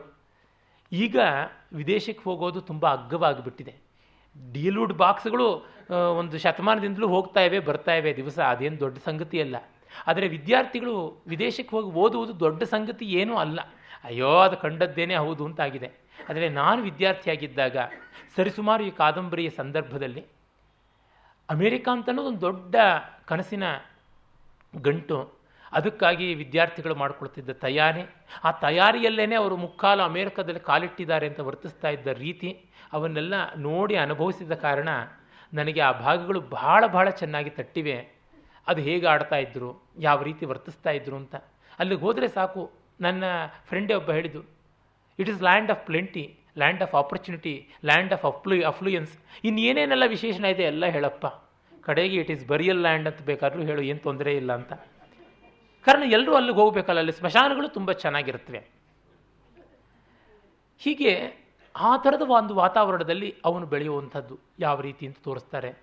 ಮತ್ತು ಅಲ್ಲಿ ರ್ಯಾಗಿಂಗ್ ಆಗುವಂಥದ್ದು ಹೇಗೆ, ಅವನು ರ್ಯಾಗಿಂಗಿಗೆ ಒಳಗಾದವನು ಮತ್ತೆ ಪ್ರತಿಕಾರ ಮಾಡುವಂಥ ರೀತಿ ಹೇಗೆ, ಮತ್ತು ಇವನ ಸಹಪಾಠಿಗಳು ಯಾರು ಓಮಿ ಜಗ್ಗಿ ಇದ್ದರಲ್ಲ ಅವರು ಬಂದು ಮತ್ತೆ ಸೇರಿಕೊಳ್ಳುವಂಥ ರೀತಿ, ಅವರುಗಳು ಓದಿದಂಥ ಈ ಕೊಡೈಕೆನಾಲ್ನಲ್ಲಿ ಓದಿದ ಹೈ-ಫೈ ಇಂಟರ್ನ್ಯಾಷನಲ್ ಸ್ಕೂಲ್ಗಳ ರೀತಿ ನೀತಿ ಹೇಗೆ, ಅಲ್ಲಿಯ ಒಂದು ವಿಲಕ್ಷಣತೆ ಹೇಗೆ, ಆ ನಗ್ನ ತಾಂಡವ, ಅದನ್ನು ಎಲ್ಲವನ್ನೂ ಕೂಡ ಚಿತ್ರಿಸಿದ್ದಾರೆ. ಇದು ಒಂದು ಮಹಾಭಾರತ ಅನ್ನೋದ್ರೊಳಗೆ ನನಗೆ ಸಂದೇಹವೇ ಕಾಣೋಲ್ಲ. ಇಷ್ಟು ವ್ಯುತ್ಪತ್ತಿ, ಎಷ್ಟೊಂದು ಎಳೆಗಳು ಒಂದೊಂದನ್ನು ತೆಗೆದುಕೊಂಡರೂ ಅದು ಸಾಮಾನ್ಯ ಎಲ್ಲ ಆಯಾಮಕ್ಕೆ, ಪ್ರಾಥಮಿಕ ಶಿಕ್ಷಣದಿಂದ ಪ್ರೌಢ ಶಿಕ್ಷಣದವರೆಗೆ ತೆಗೆದುಕೊಂಡು ಹೋಗಿದ್ದಾರೆ. ವಿಶ್ವವಿದ್ಯಾಲಯಗಳಲ್ಲಿ ಏನು ನಡೆಯುತ್ತೆ ಅನ್ನೋದು ತೆಗೆದುಕೊಂಡು ಹೋಗಿದ್ದಾರೆ. ಕೇಂದ್ರದಲ್ಲಿ ರಾಜಕೀಯ, ಮೇಡಮ್ 1,00,000 ಜನ ಸೇರುವ ನಿರೀಕ್ಷೆ ಇಲ್ಲ ಅಂದರೆ ಆ ಜಾಗಕ್ಕೆ ಬರೋಲ್ಲ, CID ಇಟ್ಟಿರ್ತಾರೆ, ಅಷ್ಟು ಜನ ಜಮಾವಣೆ ಮಾಡೋದಕ್ಕೆ ಆ ಸ್ಥಳೀಯ ಪುಡಾರಿಗಳಿಗೆ ಶಕ್ತಿ ಇದೆಯಾ ಇಲ್ವಾ ಅನ್ನುವಂಥ ಒಂದು ಉಲ್ಲೇಖ ಬರುತ್ತೆ. ಮತ್ತು ಆ ಇಂಡಿಕೇಟ್ ಅಂತೆಲ್ಲ ಆಗಿಬಿಟ್ಟಿದ್ರೂ ಓಲ್ಡ್ ಕಾಂಗ್ರೆಸ್ ಆಚೆಗೆ ಬಂದು ರೂಲಿಂಗ್ ಕಾಂಗ್ರೆಸ್ ಅನ್ನುವುದು ಆದಾಗ ಆ ಸಂದರ್ಭದಲ್ಲಿ ಪ್ರತಿ ದಿವಸವೂ ಕೂಡ ಇಂದಿರಾ ಗಾಂಧಿ ದೇಶ್ ಕಿ ಮಾತಾ ಅಂತ ಹೇಳಿ ಅವಳಿಗೆ ಬೆಂಬಲ ಕೊಡೋದಕ್ಕೆ ಅಂತ ಬೆಳ್ಳುಳ್ಳಿ ಮಾರೋ ಸಂಘದವರು, ಕಡ್ಡಿ ಪುಡಿ ಮಾರುವಂಥ ಸಂಘದವರಿಂದ ಮೊದಲುಗೊಂಡು ಕಬ್ಬಿಣ, ಉಕ್ಕು, ಬಂಗಾರ, ವಜ್ರ ಅವುಗಳ ಸಂಘದವರೆಗೂ ಎಲ್ಲರೂ ಹೋಗ್ತಾ ಇರ್ತಾರೆ. ಒಬ್ಬರೇ ಆರ್ಗನೈಸ್ ಮಾಡೋದು, ಅದು ದಳ್ಳಾಳಿಗಳು, ಅಷ್ಟೇ ಜನ ಹೋಗೋದು. ಅದರೊಳಗೆ ರವೀಂದ್ರ ಕೂಡ ಹೋಗಿ ಓಡಾಡ್ಕೊಂಡು ಬರ್ತಾನೆ. ಆ ಅನುಭವ ಸ್ವಯಂ ಭೈರಪ್ಪನವ್ರದ್ದೇ. ಭೈರಪ್ಪನವರು NCERTನಲ್ಲಿ ಕೆಲಸ ಮಾಡ್ತಾ ಇದ್ದಾಗ ದೆಹಲಿನಲ್ಲಿ ಅವರೇ ಆ ಗುಂಪುಗಳ ಜೊತೆಗೆ ಓಡಾಡಿ ಅದು ದುಡ್ಡು ಕೊಟ್ಟು ನಡೆಸ್ತಾ ಇದ್ದ ಗುಂಪು ಅಂತ ನೋಡ್ಕೊಂಡಿದ್ದು ಅಂತ ಭಿತ್ತಿಯಲ್ಲಿ ಅವರು ಬರ್ಕೊಂಡಿದ್ದಾರೆ. ಹೀಗೆ ಈ ಥರ ಅಲ್ಲಿಂದ ಕರಪ್ಷನ್ನು ಬಸವನಪುರದವರೆಗೂ ಇರ್ತಕ್ಕಂಥದ್ದು ಎಂಥದ್ದು ಅನ್ನುವುದನ್ನು ತೋರಿಸ್ತಾ ಬರ್ತಾರೆ. ಅಂಥ ಒಂದು ಮೌಲ್ಯಗಳ ಸಂಘರ್ಷವನ್ನು ಯಥೇಷ್ಟವಾಗಿ ನಾವು ಕಾಣ್ತೀವಿ. ಎಲ್ಲ ಹೊಲಸೇನ, ಆಶಾಕಿರಣ ಇಲ್ವಾ? ಖಂಡಿತ ಅದನ್ನು ತೋರಿಸ್ತಾರೆ. ಹೊನ್ನತ್ತಿಗೆ ತುಂಬ ಸಂಕಟವಾಗುತ್ತೆ, ತಾನು ದೊಡ್ಡ ಪಾತಕ ಮಾಡಿದೆ ಅಂತ, ಸಂಗೀತವೇ ಶತ್ರು ಅಂತ ಅನಿಸ್ಬಿಡುತ್ತೆ. ಹರಿದ್ವಾರಕ್ಕೆ ಹೋಗ್ತಾನೆ, ಮತ್ತೊಂದು ಕಡೆ ಹೋಗ್ತಾನೆ, ಎಲ್ಲೂ ಸಮಾಧಾನ ಸಿಗೋದಿಲ್ಲ. ಕಡೆಗೆ ಜಯಪ್ರಕಾಶ್ ನಾರಾಯಣ ಅವ್ರ ಹತ್ರಕ್ಕೆ ಹೋಗ್ತಾನೆ. ಹೋಗಿ ಬಿಹಾರದಲ್ಲಿ ಅವ್ರ ಹತ್ರ ಕೇಳ್ಕೋತಾನೆ. ಆಗ ಅವ್ರು ಹೇಳ್ತಾರೆ, ಹಳೇದರ ಬಗ್ಗೆ ವ್ಯಸನ ಪಡಬೇಡ, ವಿಷಾದ ಪಡಬೇಡ, ನೀನು ಎಲ್ಲಿಯಾದರೂ ಸೇವೆಯನ್ನು ಆರಂಭ ಮಾಡು ಅಂತ. ಹೇಗೆ ಮಾಡೋದು, ಎಲ್ಲಿಂದ ಅಂತ? ಏನಿಲ್ಲ, ನಿನಗೆ ಗೊತ್ತಿದ್ದವರು, ಒಬ್ಬ ಭಿಕ್ಷುಕ ಕೊಳೆಯಾಗಿದ್ದರೆ ಅವನಿಗೊಂದು ಸ್ನಾನ ಮಾಡಿಸೋ ಸಾಕು, ಒಬ್ಬ ಅಂಗವಿಕಲಕ ಅವನು ಜೊಲು ಸುರಿಸ್ತಾ ಇದ್ದರೆ ಅದನ್ನು ಒರೆಸು ಸಾಕು ಅನ್ನುವಂಥದ್ದು. ಆಗ ಅವನು ಬಂದು ಕರ್ನಾಟಕದ ಒಂದು ಹಳ್ಳಿಯನ್ನೇ ಆರಿಸ್ಕೊಳ್ತಾನೆ. ಅಲ್ಲಿ ಒಬ್ಬ ಕಾಲಿಲ್ಲದ ಹೆಳವ, ಅವನು ಭಿಕ್ಷೆ ಬೇಡ್ತಾ ಇರ್ತಾನೆ. ಅವನಿಗೆ ನೀನು ಭಿಕ್ಷೆ ಬೇಡಬೇಡ ಅಂತ ಹೇಳ್ತಾನೆ. ಅವನು ಕೇಳೋಲ್ಲ. ಕಡೆಗೆ ನಿನಗೆ ಹೆಸರೇನು ಅಂದರೆ, ಯಾರು ನನಗೆ ಹೆಸರಿಡ್ತಾರೆ, ಕುಂಟ ಅಂತಲೇ ಎಲ್ಲರೂ ಕರೀತಾರೆ ಅಂತ. ಆಗ ಸರಿಯೇ, ನಿನಗೆ ನಾನು ರಾಜ ಅಂತ ಹೆಸರಿಟ್ಟಿದ್ದೀನಿ ಅಂತ. ರಾಜ ಅಂತ ಹೆಸರಿಟ್ಟೇನೆ ಕರೆದ್ರೇ ನಾನು ನಿನಗೆ ಗೌರವ ಕೊಡೋದು, ನಾನು ನಿನಗೆ ಬೇಕಾದಷ್ಟು ಸೇವೆ ಮಾಡ್ತೀನಿ ಅಂತೆಲ್ಲ ಹೇಳಿಬಿಟ್ಟಿದ್ನು. ಅವನನ್ನು ಇಟ್ಕೊಂಡು ಅವನ ಮೈ ತೊಳೆಯೋದೇನು ಮತ್ತೊಂದು ಎಲ್ಲ ಮಾಡೋದಕ್ಕೆ ಆರಂಭ ಮಾಡ್ತಾನೆ. ಕಡೆಗೆ ಅವನಿಗೆ ತನಗೊಂದು ಹೆಸರಿರೋದ್ರಿಂದ ವ್ಯಕ್ತಿತ್ವ ಇದೆ ಅಂತ ಗೋಚರವಾಗುತ್ತೆ. ರಾಜ ಅಂತ ಹೆಸರಿಟ್ಕೊಂಡು ಭಿಕ್ಷೆ ಬೇಡಬಹುದಾ, ಬೇಡಬಾರ್ದು ಅಂತ ಗೊತ್ತಾಗುತ್ತೆ. ಈ ಥರದ ಒಂದು ಆಶಾಕಿರಣವನ್ನು ತೋರಿಸ್ತಾರೆ. ಮತ್ತು ಹೇಮಂತನ ತಂದೆ ತಾಯಿಗಳು ಕೂಡ ಅಲ್ಲಿಗೆ ಬರ್ತಾರೆ. ಬಂದು ಅವರು ಆ ಅಂಗವಿಕಲಿಗೆ ಸೇವೆ ಮಾಡುವಂಥ ಸ್ಥಿತಿಗೆ ಬರ್ತಾರೆ. ಆಗ ಒಂದು ದಿವಸ ಅವನು ಸಿತಾರ್ ನುಡಿಸ್ಕೋತಾನೆ. ತಾಯಿಗೂ ತುಂಬ ಸಂತೋಷವಾಗುತ್ತೆ. ಆ ಹೊತ್ತು ಭಾಗ್ಯಶ್ರೀ ರಾಗ ತುಂಬ ಚೆನ್ನಾಗಿ ನುಡಿತಾ ಇದೆ ಅಂತ ಅನಿಸುತ್ತೆ. ಇಲ್ಲಿ ಇಷ್ಟು ಪ್ರಕ್ಷುಬ್ಧವಾದಂತಹ ವಾಸ್ತವದ ಗಟ್ಟಿಯಾದ ಹಿನ್ನೆಲೆಯಲ್ಲಿ ತಾಂಡವಿಸುವಂಥ ರೌದ್ರ ಭೀಭತ್ಸ ಭೀಷಣವಾದ ಸಂದರ್ಭಗಳಲ್ಲಿ ಕೂಡ ಒಂದು ಕಡೆ ಮಧುಮಾತ್ ಸಾರಂಗ್, ಮೇಘ, ಮಲ್ಹಾರ್ ಇವ ರಾಗಗಳ ಒಂದು ಝಲಕ್ ಬರುತ್ತೆ. ನಾಳಿನ ಮಂದ್ರ ಕಾದಂಬರಿ ಬರುತ್ತಲ್ಲ, ಇದಾದ ಮೇಲೆ ಅವರು ಬರೆದಂಥದ್ದು ಸಾರ್ಥ ಆದಮೇಲೆ ಬಂದದ್ದು ಮಂದ್ರವೇ. ಆ ಮಂದ್ರ ಕಾದಂಬರಿಯ ಒಂದು ಸೆಳಕೆಯಲ್ಲಿ ನಮಗೆ ಸಿಗುತ್ತೆ. ಆ ರಾಗ ಹೇಗಿರಬಹುದು ಅನ್ನೋದರ ಸ್ವರೂಪ ಕಾಣಿಸ್ತಾ ಬರುತ್ತೆ. ಅದ್ಭುತವಾದ ಸಂಗೀತದ ಸೂಕ್ಷ್ಮತೆ ಕಾಣಿಸುತ್ತೆ. ಅಷ್ಟು ಮಾತ್ರವಲ್ಲ, ಇಲ್ಲಿ ಇವರ ಅಜ್ಜಿಯ ಬಗ್ಗೆ ಒಂದು ಚಿತ್ರ ಬರುತ್ತೆ. ರವೀಂದ್ರ ತನ್ನ ಅಜ್ಜಿಯನ್ನು ನೆನೆಸ್ಕೋತಾನೆ. ಅಜ್ಜಿ ಅಂದರೆ ಏನು, ಅಜ್ಜಿಯ ವ್ಯಕ್ತಿತ್ವ ಎಂಥದ್ದು ಅಂತ. ಕಾಂತಿಯ ಸ್ತ್ರೀತ್ವ ಒಂದಾದರೆ ಅಜ್ಜಿಯ ಸ್ತ್ರೀತ್ವ ಒಂದು. ಇದು ಉದ್ದೇಶಪೂರ್ವಕವಾಗಿ ಮಾಡಿದ್ದು. ಅಂದರೆ ಉದ್ದೇಶಪೂರ್ವಕ ಅಂದರೆ ಒಂದು ಕಾಂಟ್ರಾಸ್ಟ್ ಕಾದಂಬರಿ ಶಿಲ್ಪದಲ್ಲಿ ತರಬೇಕಲ್ವ. ಆ ಅಜ್ಜಿ ಎಂಥದ್ದು. ಸರಸ್ವತಿಯ ಮುಖವನ್ನು ಈತ ಜ್ಞಾಪಿಸ್ಕೊಳ್ತಾನೆ ಮೊದಲಿಗೇನೆ, ಕಳವಾಯಿತು ಅಂತ. ಇದು ಪುಟ 3ರಲ್ಲಿ ಬರುವಂಥದ್ದು. ಸರಸ್ವತಿ ಚಿತ್ರ ಬರ್ತಾ ಇಲ್ಲ, ಅದಕ್ಕಿಂತ ಹೆಚ್ಚಾಗಿ ಅಜ್ಜಿಯ ಮುಖವೇ ಸ್ಪಷ್ಟವಾಗಿ ಮೂಡುತ್ತಿದೆ. ಅರಿಶಿನವನ್ನು ತಿಕ್ಕಿ ತಿಕ್ಕಿ ಹಳದಿಯಾದ ಕೆನ್ನೆಗಲ್ಲಗಳು, ತಾನು ತುಂಟಾಟ ಮಾಡಿದಾಗ ಬೈದರೂ ಶಾಂತಿಯನ್ನು ಕಳೆದುಕೊಳ್ಳದ ಕಣ್ಣುಗಳು, ಪಾತ್ರೆ ತೊಳೆದು ಬಟ್ಟೆ ಒಗೆದು ಚಕ್ಕುಲಿ ಹಿಟ್ಟು ಕುಟ್ಟಿ ಬಿಸಿ ತಪ್ಪಲಿಯ ಕಂಠವನ್ನು ಹಿಡಿದೆತ್ತಿ ಒರಟಾಗಿದ್ದರೂ ಹೂಬತ್ತಿ ಹೊಸೆದು ಮಲ್ಲಿಗೆ ಹೂವು ಕಟ್ಟಿ ಮಕ್ಕಳ ಕೆನ್ನೆ ನೀವಿ ಹಸುವಿನ ಕೆಚ್ಚಲು ಹಿಂಡಿ ಮೃದುವಾದ ಹಸ್ತ. What poetry it is. ಆ ಹಸ್ತದ ಮಾರ್ಧವಕ್ಕೆ ಯಾವುದು ಕಾರಣ, ಹಸ್ತದ ಕಾಠಿಣ್ಯಕ್ಕೆ ಯಾವುದು ಕಾರಣ ಅಂತ ಕೊಡ್ತಾ ಇರ್ತಕ್ಕಂಥ ಸಂದರ್ಭ ಇದೆಯಲ್ಲ. ಎರಡೂ ಮುಂಗೈಗಳಿಂದ ಮೊಣಕೈವರೆಗೆ, ಎರಡೂ ಪಾದಗಳ ಮೊಣಕಾಲುಗಳವರೆಗೆ ಅರಿಶಿನ ತಿಕ್ಕಿ ಮೃದುವಾಗಿ ಹಳದಿಗೊಂಡು ಒಂದೂ ಕೂದಲಿಲ್ಲದ ಮಾಗಿದ ಕಿತ್ತಲೆ ಬಣ್ಣದ ಚರ್ಮಕ್ಕೆ ಸುಕ್ಕು ಬಂದಿರಲಿಲ್ಲ. ಆ ಅಜ್ಜಿ ಋಷಿಪಂಚಮಿ ಮಾಡ್ತಾರೆ. 53ನೇ ಪುಟದಲ್ಲಿ ಬರುತ್ತೆ. ಆ ಋಷಿಪಂಚಮಿಯ ವಿವರಗಳು ಬರುತ್ತವೆ. ತುಂಬ ಅದ್ಭುತವಾಗಿದೆ. ಅದು ಹೆಣ್ಣಿನ ತಾಯನದ ಸಾಧ್ಯತೆ ಇಲ್ಲ ಅಂದಾಗ ಮಾಡಿಕೊಳ್ಳುವ ವ್ರತ. ನಮಗೆ ಗೊತ್ತಿದೆ. ಮುಟ್ಟಾಗುವುದೆಂದರೆ ಜನ್ಮ ಕೊಡುವ ಋತುಚಕ್ರದ ಗಾಣಕ್ಕೆ ಸಿಕ್ಕಿ ಸುತ್ತು ಹಾಕುವುದು, ಪ್ರಕೃತಿಯ ಅಂತಃಪ್ರವಾಹಕ್ಕೆ ಸಿಕ್ಕಿಕೊಂಡಿರುವುದು. ಅದರಿಂದ ಬಿಡುಗಡೆಯಾದ ನಂತರವೇ ಋಷಿ ಸಮಾನಳಾಗಿ, ಸ್ವತಂತ್ರಳಾಗಿ, ಸ್ವಾಧೀನಳಾಗಿ, ಸ್ವರೂಪ ಸುಖಿಯಾಗಿ ಹೆಂಡಿಗೆ ಎಷ್ಟು ನಿಜವಾದ ಬಿಡುಗಡೆ. ಮಾತೃತ್ವವು ಪ್ರಕೃತಿಯ ಸಂಚಿಗೆ ಪಕ್ಕಾಗಿ ತಲುಪುವ ಅವಸ್ಥೆ. ಅದಕ್ಕಿಂತ ಉಚ್ಚವಾದ ಸ್ಥಿತಿ ಈ ಮುಟ್ಟು ಕಳೆಯುವುದೆಂದರೆ. ಋಷಿಪಂಚಮಿ ಮಾಡಿದವಳು ಗಂಡನ ಸಂಪರ್ಕವನ್ನು ತ್ಯಾಜ್ಯ ಮಾಡಬೇಕಂತೆ. ಗಂಡ ಹೆಂಡರಲ್ಲಿ ಪ್ರಕೃತಿಜನ್ಯ ಸಂಬಂಧವಿಲ್ಲದೆ ಕೇವಲ ಅಧ್ಯಾತ್ಮದ ಸಹಭಾಗಿತ್ವ ಮಾತ್ರ ಉಳಿಯಬೇಕಂತೆ. ಆದ್ದರಿಂದ ಗಂಡನ ಒಪ್ಪಿಗೆಯಿಲ್ಲದೆ ವ್ರತ ಮಾಡುವಂತೆ ಇಲ್ಲ. ಬ್ರಾಹ್ಮಣ, ಕ್ಷತ್ರಿಯ, ವೈಶ್ಯ, ಶೂದ್ರೋವಾಪಿ ಎಲ್ಲರೂ ಈ ವ್ರತ ಮಾಡಬೇಕೆಂತ ಅಜ್ಜಿಗೆ ಮಾಡಿಸಿದ ಪುರೋಹಿತರು ಹೇಳಿದ ಮಾತು ನೆನಪಿಗೆ ಬಂತು ಅಂತ. ಹೀಗೆ ಬರುತ್ತೆ. ತಾಯ್ತನ ದೊಡ್ಡ ವಸ್ತು ಅಲ್ವಾ, ಅದನ್ನು ಮೀರಿದ್ದಂಥದ್ದು ಇದು ಹೇಗೆ ಚರ್ಚೆ ಮಾಡಬಹುದು. ಆದರೆ ತಾನು ಹೆಣ್ಣುತನವನ್ನು ಕಳ್ಕೊಂಡ ಕಾಲ ಅನ್ನೋದನ್ನು ಒಂದು ಸೆಲೆಬ್ರೇಟ್ ಮಾಡುವ ಕಾಲ ಅಂತ ನಮ್ಮ ಪರಂಪರೆ ಹೇಳುತ್ತಲ್ಲ. ಇದು ತುಂಬ ದೊಡ್ಡದಾದದ್ದು. ಅವಳ ಶರೀರ ಹೆಣ್ಣಾಗಿ ನಿಷ್ಪ್ರಯೋಜಕ ಅಂತ. ಆದರೆ ಅದಕ್ಕಿಂತಲೂ ದೊಡ್ಡ ಋಷಿತ್ವ ಇದೆ, ಹೆಣ್ಣಾಗಲಿ ಗಂಡಾಗಲಿ ಪಡೆಯಬೇಕಾದ ಆದರ್ಶ ಒಂದು ಇದೆ ಅಂತನ್ನೋದನ್ನು ತೋರಿಸ್ಕೊಡುತ್ತೆ. ಪಾಶ್ಚಾತ್ಯರಲ್ಲಿ ತುಂಬ ಸಮಸ್ಯೆ ಇದು. ತಾನು ಮುದುಕಿ ಆಗ್ತಾ ಇದ್ದೀನಿ ಅಂತ ತಕ್ಷಣ ಒಂದು ದೊಡ್ಡ ಹಿಸ್ಟೀರಿಯಾ ಉಂಟಾಗುತ್ತೆ ಅಂತ. ಇಲ್ಲಿ ಕೂಡ ಹೇಳುವಂಥದ್ದು ಉಂಟು. ಆ ಋತುಚಕ್ರ ಕಳೆಯುವ ಸಂದರ್ಭದಲ್ಲಿ ಶರೀರದಲ್ಲಿ ಮನಸ್ಸಿನಲ್ಲಿ ಬರುವಂಥ ಖೇದ ಎಂಥದ್ದು ಅಂತ ಎಷ್ಟೋ ಜನ ಅನುಭವಿಸಿದ್ದಾರೆ ಅಂತ ಕೇಳಿದ್ದೀನಿ, ನಾನು ಓದಿದ್ದೀನಿ. ಗಂಡಿಗೂ ಆ ಥರದ್ದು ಒಂದು ಉಂಟು ಅಂತ ಹೇಳ್ತಾರೆ. ಆ ಥರ ಸಂದರ್ಭ ಉಂಟು. ತಾನಿನ್ನ ನಿಷ್ಪ್ರಯೋಜಕವಾಗ್ತೀನಿ ಪ್ರಜನನ ದೃಷ್ಟಿಯಿಂದ ಅಂತ. ಅದಾದ ಮೇಲೂ ಒಂದು ಇದೆ ಆಶಾಕಿರಣ, ಅದಾದ ಮೇಲೂ ಒಂದು ಬದುಕಿದೆ, ಅದು ನಿಜವಾದ ಬದುಕು, ಅದೊಂದು ಮಾಗಿದ ಬದುಕು ಅನ್ನುವ ಭಾವನೆ ಕೊಡುತ್ತಲ್ಲ. ಅಂಥ ಆಯಾಮದವರೆಗೆ ಈ ಕಾದಂಬರಿಯಲ್ಲಿ ಬರುವ ಚಿತ್ರಗಳು 10. ಅದಲ್ಲದೆ ಅಣ್ಣಯ್ಯನ ಶಾಲೆ ಹತ್ತಿರಕ್ಕೆ ಹೋಗುವಾಗ ತಂಗಡಿ ಗಿಡಗಳ ವರ್ಣನೆ ಬರುತ್ತೆ. ಹಳದಿ ಹೂಗಳನ್ನು ಬಿಡ್ತಕ್ಕಂಥ ತಂಗಡಿ ಗಿಡಗಳು. ಅಲ್ಲಿಗೆ ಹೋದ ತಕ್ಷಣ ನೊಣಗಳ ತಲೆಯಲ್ಲಿ ಸುತ್ತತ್ವೆ. ಅದು ಎಷ್ಟು ಧ್ವನಿಪೂರ್ಣವಾದದ್ದು ಅಂದರೆ ಕಾಂತಿಗೆ ತುಂಬ ಇರಿಟೇಷನ್ ಮಾಡ್ತಾ ಇರ್ತವೆ. ರವೀಂದ್ರನಿಗಿಲ್ಲ, ಅಣ್ಣಯ್ಯನಿಗಿಲ್ಲ, ಯಾರಿಗೂ ಇಲ್ಲ. ಅಂದರೆ ಯಾರು ವರ್ತಮಾನವನ್ನು ಬಿಟ್ಟು ಇನ್ನು ಯಾವ್ಯಾವುದನ್ನೂ ಆಲೋಚನೆ ಮಾಡ್ತಾರೆ, ಸಹಜತೆಯನ್ನು ಬಿಟ್ಟು ಇನ್ನೇನನ್ನೂ ಆಲೋಚನೆ ಮಾಡ್ತಾರೆ, ಅವರಿಗೆ ಕಾಡುವ ಭೂತಗಳು ಅವು. ಅವಳು ಬೆಂಗಳೂರಿನಲ್ಲಿದ್ದಾಗ, ದೆಹಲಿಯಲ್ಲಿದ್ದಾಗ ಮಾಡಿ ಡ್ರೆಸ್ಗಳು ಹಾಕುವಂಥವಳೇನೆ. ಆದರೆ ಅಲ್ಲಿಗೆ ಹೋಗುವಾಗ ಖಾದಿ ಸೀರೆಯನ್ನು 2 ಕೊಂಡುಕೋತಾಳೆ. ಆಗ ಹೇಳ್ತಾನೆ ರವೀಂದ್ರ, ನೀನು ಈ ಸೋಗೆಲ್ಲ ಯಾತಕ್ಕೆ ಹಾಕ್ತೀಯ ಅಂತ.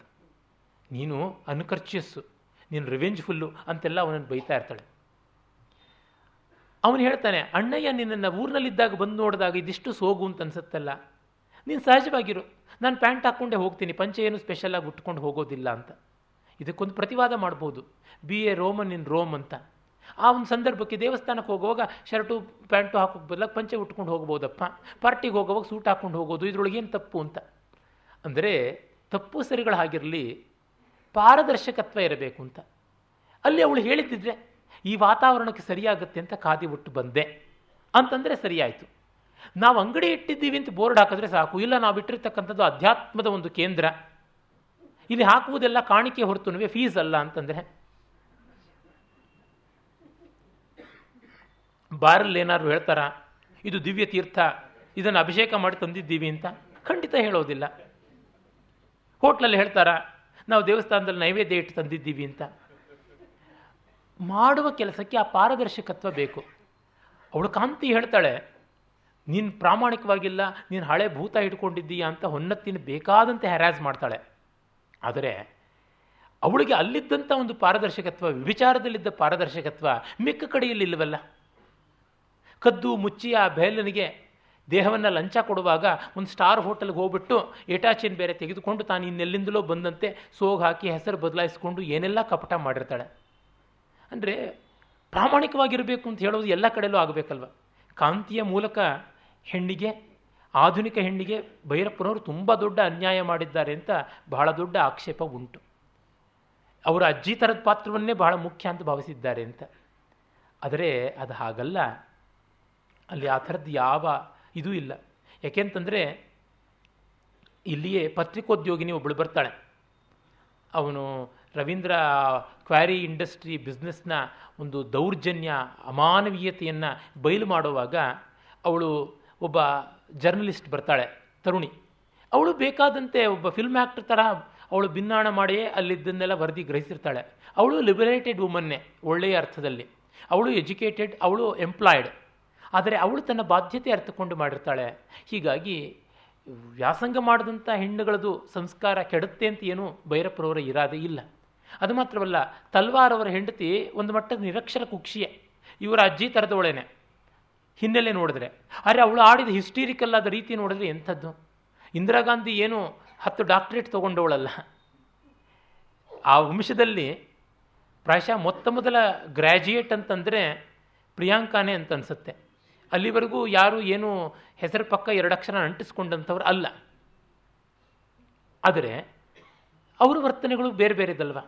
ಹೀಗಾಗಿ ಅವರು ಹೆಣ್ಣಿಗೆ ಅನ್ಯಾಯ ಮಾಡಿದ್ದಾರೆ ಎನ್ನುವಂಥ ಆಕ್ಷೇಪ ಮಾಡುವವರು ಇಡೀ ಕಾದಂಬರಿಯ ಹಿನ್ನೆಲೆಯಲ್ಲಿ ಎಷ್ಟೆಷ್ಟು ಒಳ್ಳೊಳ್ಳೆ ಹೆಣ್ಣುಗಳು ಬರ್ತಾರೆ. ಆ ಶೀತಲ್ ಅಂತವಳು ಬದಲಾಗ್ತಾಳೆ. ಏನಾಗುತ್ತೆ, ಕಾಂತಿ ಮಗ ಬಂದು ತನ್ನ ವ್ಯಾಪಾರ ನೋಡ್ಕೋತಾನೆ ಅಂತ ಅಂದ್ಕೊಂಡ್ರೆ, ಏನಮ್ಮ ನಿಂದು ಬಟ್ಟೆ ವ್ಯಾಪಾರ, ಅದು 4 ಜನ ಗಂಡು ಸತ್ತವರು ಗಂಡು ಬಿಟ್ಟಂಥವರು ಆ ಹೆಂಗಸರನ್ನ ಇಟ್ಕೊಂಡು ಮಾಡ್ತಕ್ಕಂಥ ಜುಜುಬಿ ಇಂಡಸ್ಟ್ರೀಸ್. ಅದೇನು ಇನ್ ಟರ್ಮ್ಸ್ ಆಫ್ ರುಪೀಸ್ ನೀನು ಅರ್ನ್ ಮಾಡೋದು, ನಾನು ಅರ್ನ್ ಮಾಡೋದು ಇನ್ ಟರ್ಮ್ಸ್ ಆಫ್ ಡಾಲರ್ಸ್, ಅದನ್ನು ನೀನು ನೋಡಬೇಕು, ನನಗೆ ಅದು ಕಾಟೇಜ್ ಇಂಡಸ್ಟ್ರಿ ಬೇಕಾಗಿಲ್ಲ ಅಂತ ಮಗ ಹೇಳ್ತಾನೆ. ಇವಳಿಗೆ ಆವಾಗ ಬಹಳ ಬೇಜಾರಾಗುತ್ತೆ. ಆರೋಗ್ಯ ಸುಧಾರಣೆಗೆ ಯೋಗ ಶುರು ಮಾಡ್ಕೋತಾಳೆ. ಆ ಯೋಗ ಹೇಳ್ಕೊಡ್ತಕ್ಕಂಥವ್ರು ರಾಮಚಂದ್ರ ಮೇಷ್ಟ್ರು ಅಲ್ಲಿ ಬೇಸರವಾಗಿ ಧ್ಯಾನಕ್ಕೆ ಅವಕಾಶ ಇಲ್ಲ ಅಂತ ಅಣ್ಣಯ್ಯನ ಶಾಲೆ ಆಧುನಿಕವಾಗಿ ಬದಲಾದಾಗ ದೆಹಲಿನಲ್ಲಿ ಬಂದವರು. ಅವರೊಬ್ಬ ನಿರ್ಮಮವಾದ ಪಾತ್ರ, ಇಡೀ ತಂತುವಿನಲ್ಲಿ ಕಾಣಿಸ್ಕೊಳ್ತಕ್ಕಂಥ ಒಂದು ಯೋಗಿ ಸದೃಶವಾದ ಪಾತ್ರ. ಆದರೆ ಅದು ಪೂರ್ತಿ ನಿವೃತ್ತಿ ಧರ್ಮ, ರವೀಂದ್ರ ಪ್ರವೃತ್ತಿ ಧರ್ಮ. ತಾನು ಇದ್ದೂ ಇಲ್ಲದಂತೆ ನಿಜವಾದ ಅರ್ಥದಲ್ಲಿ ನೋಡಿದಾಗ ರವೀಂದ್ರನಲ್ಲಿ ಸತ್ವೋನ್ನತವಾದ ಉದಾತ್ತ ವ್ಯಕ್ತಿತ್ವ ನಮಗೆ ಕಾಣಿಸುತ್ತೆ. ಹೆಂಡತಿಯನ್ನು ಅವನು ಕ್ಷಮಿಸ್ತಾನೆ, ಎಲ್ಲವನ್ನೂ ಕ್ಷಮಿಸುವಂಥ ಒಂದು ಪಾಕಕ್ಕೆ ಬಂದವನಾಗ್ತಾನೆ. ಹೊನ್ನತಿಯನ್ನು ಕೂಡ ಅವನು ಕ್ಷಮಿಸ್ತಾನೆ, ಬೇಸರ ಪಟ್ಕೊಳ್ಳೋದಿಲ್ಲ. ಒಂದು ಕ್ಷಣ ಬೇಜಾರಾದರೂ ಅದನ್ನು ಮೀರ್ತಾನೆ. ಆ ಸಂದರ್ಭದಲ್ಲಿ ಕಾಂತಿಗೆ ಅನಾರೋಗ್ಯವಾಗಿದ್ದಾಗ ಅವಳ ಮಲಮೂತ್ರಗಳನ್ನು ಮೊದಲುಗೊಂಡು ಶೋಧನೆ ಮಾಡುವ ಕೆಲಸವನ್ನು ರಾಮಚಂದ್ರ ಮೇಷ್ಟ್ರು. ಅವರ ಯೋಗ ಕೇಂದ್ರಕ್ಕೆ ನಿನ್ನ ಆಸ್ತಿಯನ್ನು ಕೊಡು, ನಿನ್ನ ಮಗ ಅಂತೂ ಅಯೋಗ್ಯ ಅವನು ಅಂತ ಶೀತಲ್ ಎಷ್ಟು ಹೇಳ್ತಾಳೆ. ಹ್ಞೂ ಅಂತ ಹೇಳ್ತಾ ಕಡೆಗೆ ಅವಳು ಮಾಡಿದ್ದೇನು, ಮಗನಿಗೆ ಅಷ್ಟು ಆಸ್ತಿಯನ್ನು ಬರೆದು ಹೋಗಿರ್ತಾನೆ, ಸತ್ತು ಹೋಗುತ್ತಾಳೆ. ಅದು ಆ ವ್ಯಾಮೋಹ. ಇಂದಿರಾ ಗಾಂಧಿಗೂ ಮಗನ ಬಗ್ಗೆ ಕಾಡಿದ ಮೋಹ ಅಂಥದ್ದು ಅನ್ನೋದು ನಮಗೆ ಧ್ವನಿಯಾಗಿ ಗೊತ್ತಾಗುತ್ತೆ. ಅದೇ ರಾಮಚಂದ್ರ, ಈ ತಾಯಿಗೆ ನಾನು ಸೇವೆ ಮಾಡಿದೆ, ಇದೊಂದು ಅಂಟಿತ್ತು, ನನಗೆ ಒಳ್ಳೆಯದಾಯಿತು, ಯಾವುದೂ ಇಲ್ಲದಂತೆ ಆಯಿತು ಅಂತ ಅವ್ರು ಮತ್ತೆ ಹೋಗ್ತಾರೆ. ಗುರು ನಿರ್ದೇಶನ ಮಾಡಿದಂತೆ ಇನ್ನೊಂದು ಕಡೆ ಹೋಗಿ ನಾನು ಈ ಸೇವೆಯನ್ನು ಮಾಡ್ತೀನಿ ಅಂತ ಹೇಳಿಬಿಟ್ಟಿದನು. ಹೀಗೆ ಆಶಾವಾದ, ಭರವಸೆ ಇರುವಂಥ ಸಂದರ್ಭಗಳು ಬೇಕಾದಷ್ಟಿವೆ. ಇಲ್ಲಿ ಕಡೆಯಲ್ಲಿ ರಾಮ್ ಭಟ್ರು ಸಾಯ್ತಾರೆ. ಅವರು ಕೂಡ ಜೈಲಿಗೆ ಬಂದಿರ್ತಾರೆ. ಜೈಲಿನಲ್ಲಿ ಅವರು ಸಾಯ್ತಾರೆ. ಅವರಿಗೆ ಮಾಲ್ ನ್ಯೂಟ್ರಿಷನ್ನು, ಹುಳ ಬಿದ್ದಿರ್ತಕ್ಕಂಥ ಅನ್ನವನ್ನು ಹಾಕಿ ಅದನ್ನು ತಿನ್ನಲಾರದೆ ಅವರ ಸಾವಾಗುತ್ತೆ ಅಂತ ಬರುತ್ತೆ. ಅದು ಒಂದು ಪರಂಪರೆಯ ಮುಗಿತಾಯ, ಶ್ರದ್ಧೆಯ ಮುಗಿತಾಯ ಅಂತ ಬರುತ್ತೆ. ಯಾವ ಅರ್ಥದಲ್ಲಿ ನೋಡಿದರೂ ತುಂಬ ಧ್ವನಿ ಪರಂಪರೆಯಿಂದ ಇರತಕ್ಕಂಥದ್ದು. ಗುಜರಾತ್ನಲ್ಲಿ ವೈಷ್ಣವರು ಜೈನರೇ ಇದ್ದು ಎಷ್ಟು ನಾನ್ ವೆಜಿಟೇರಿಯನ್ ಹೋಟೆಲ್ಸ್ ಬೆಳೆದವು ಅನ್ನೋದರ ಸ್ಟ್ಯಾಟಿಸ್ಟಿಕ್ಸಿಂದ ಮೊದಲುಗೊಂಡು ಬೇಕಾದಷ್ಟು ಬರುತ್ತೆ. ಒಂದು ಪತ್ರಿಕೆಯ ಉದ್ಯೋಗಿಯನ್ನು ಹಿಡ್ಕೊಳ್ಳುವ ಮೂಲಕ ಎಷ್ಟೊಂದನ್ನೆಲ್ಲ ಎಳೆಗಳನ್ನು ತರಬಹುದು ಅಂತನ್ನೋದನ್ನು ಇಟ್ಟುಕೊಂಡು ಅವರು ಮಾಡಿದ್ರು. ಅಲ್ಲಿ ತನ್ವೀರ್ ಫಾರಿನ್ಗೆ ಹೋಗಿ ಅಲ್ಲಿಯ ಒಂದು ಧನವನ್ನು ಇವರಿಗೆ ಭೂಗತರಾಗಿ ಎಮರ್ಜೆನ್ಸಿ ವಿರುದ್ಧ ಕೆಲಸ ಮಾಡೋರಿಗೆ ಕಳಿಸ್ಕೊಡ್ತಾ ಇರ್ತಾರೆ. ಭೈರಪ್ಪನವರಿಗೆ ವಸ್ತುತಃ ಆಯಾಮವನ್ನು ವಿಸ್ತರಿಸಬೇಕು ಅಂತ ಇದ್ದಿದ್ದರಿಂದ ವಿದೇಶಗಳಿಗೆಲ್ಲ ಹೋಗಿ ಪತ್ರಿಕೋದ್ಯೋಗವನ್ನು ಅಭ್ಯಾಸ ಮಾಡಿ ಬಂದರು. ಆದರೆ ಅವರು ಹೇಳ್ತಾರೆ, ಕಥೆ ಬೇರೊಂದು ದಾರಿ ತಗೊಳ್ತು, ತನ್ನಂತೆಯೇ ಪಾತ್ರಗಳ ಬೇರೆ ಬೇರೆ ಸ್ವರೂಪ ಹೊಳಿತಾ ಬಂದದ್ರಿಂದ ಅದನ್ನೆಲ್ಲವನ್ನು ನಿರ್ದಾಕ್ಷಿಣ್ಯವಾಗಿ ಪಕ್ಕಕ್ಕಿಡಬೇಕಾಯಿತು ಅಂತ. ಅಂದರೆ ಪಡೆದ ಅನುಭವಕ್ಕೆ ರಿಗ್ರೆಟ್ಸ್ ಇಲ್ಲ, ಖರ್ಚು ಮಾಡಿದ್ದರ ಬಗ್ಗೆ ಸಂಕಟ ಇಲ್ಲ. ಲೇಖಕನಿಗೆ ಇರಬೇಕಾದ ಒಂದು ಮನೋಧರ್ಮ ಅದು. ಹೀಗೆ ಎಷ್ಟೆಷ್ಟು ಅಂಶಗಳಿಂದ ಅನ್ಯಾದೃಶವಾಗಿ ಒಂದು ರೀತಿ ಮುಟ್ಟಲಾಗದ ಎತ್ತರವನ್ನು ತಲುಪಿರುವ ಒಂದು ಮಹಾಕೃತಿಯಾಗಿ ತಂತು ಕಾಣಿಸಿಕೊಳ್ಳುತ್ತೆ. ಹೆಕ್ಕಿ ಹೆಕ್ಕಿ ಏನು ಹುಡುಕದಂತೆ ದೋಷಗಳನ್ನು ಕಾಣುವುದಕ್ಕೇನು ಕಷ್ಟ ಇಲ್ಲ. ಆದರೆ ನಾನು ಮೊನ್ನೆಯೇ ಹೇಳಿದಂತೆ ಗುಣ ಬಾಹುಳ್ಯ ಕಂಡಾಗ ಯಾರು ಕೊಚ್ಚಿಕೊಂಡು ಹೋಗ್ಬಿಡ್ತಾರೆ ಆ ಪ್ರವಾಹದಲ್ಲಿ. ಅದನ್ನು ಮೆಚ್ಚುವುದು ತನು ವಿಸ್ತಾರೆ, ಅದನ್ನು ತಿರಸ್ಕರಿಸುವುದು ತನು ಹ್ರಾಸೆ, ಸಣ್ಣತನವನ್ನು ತೋರಿಸುತ್ತೆ ಅಂತ ಹೇಳಿ ಮುಗಿಸ್ತೀನಿ. ನಾಳೆ ಮಂದ್ರಕ್ಕಾಗಿ ಭೇಟಿಯಾಗೋಣ. ನಮಸ್ಕಾರ.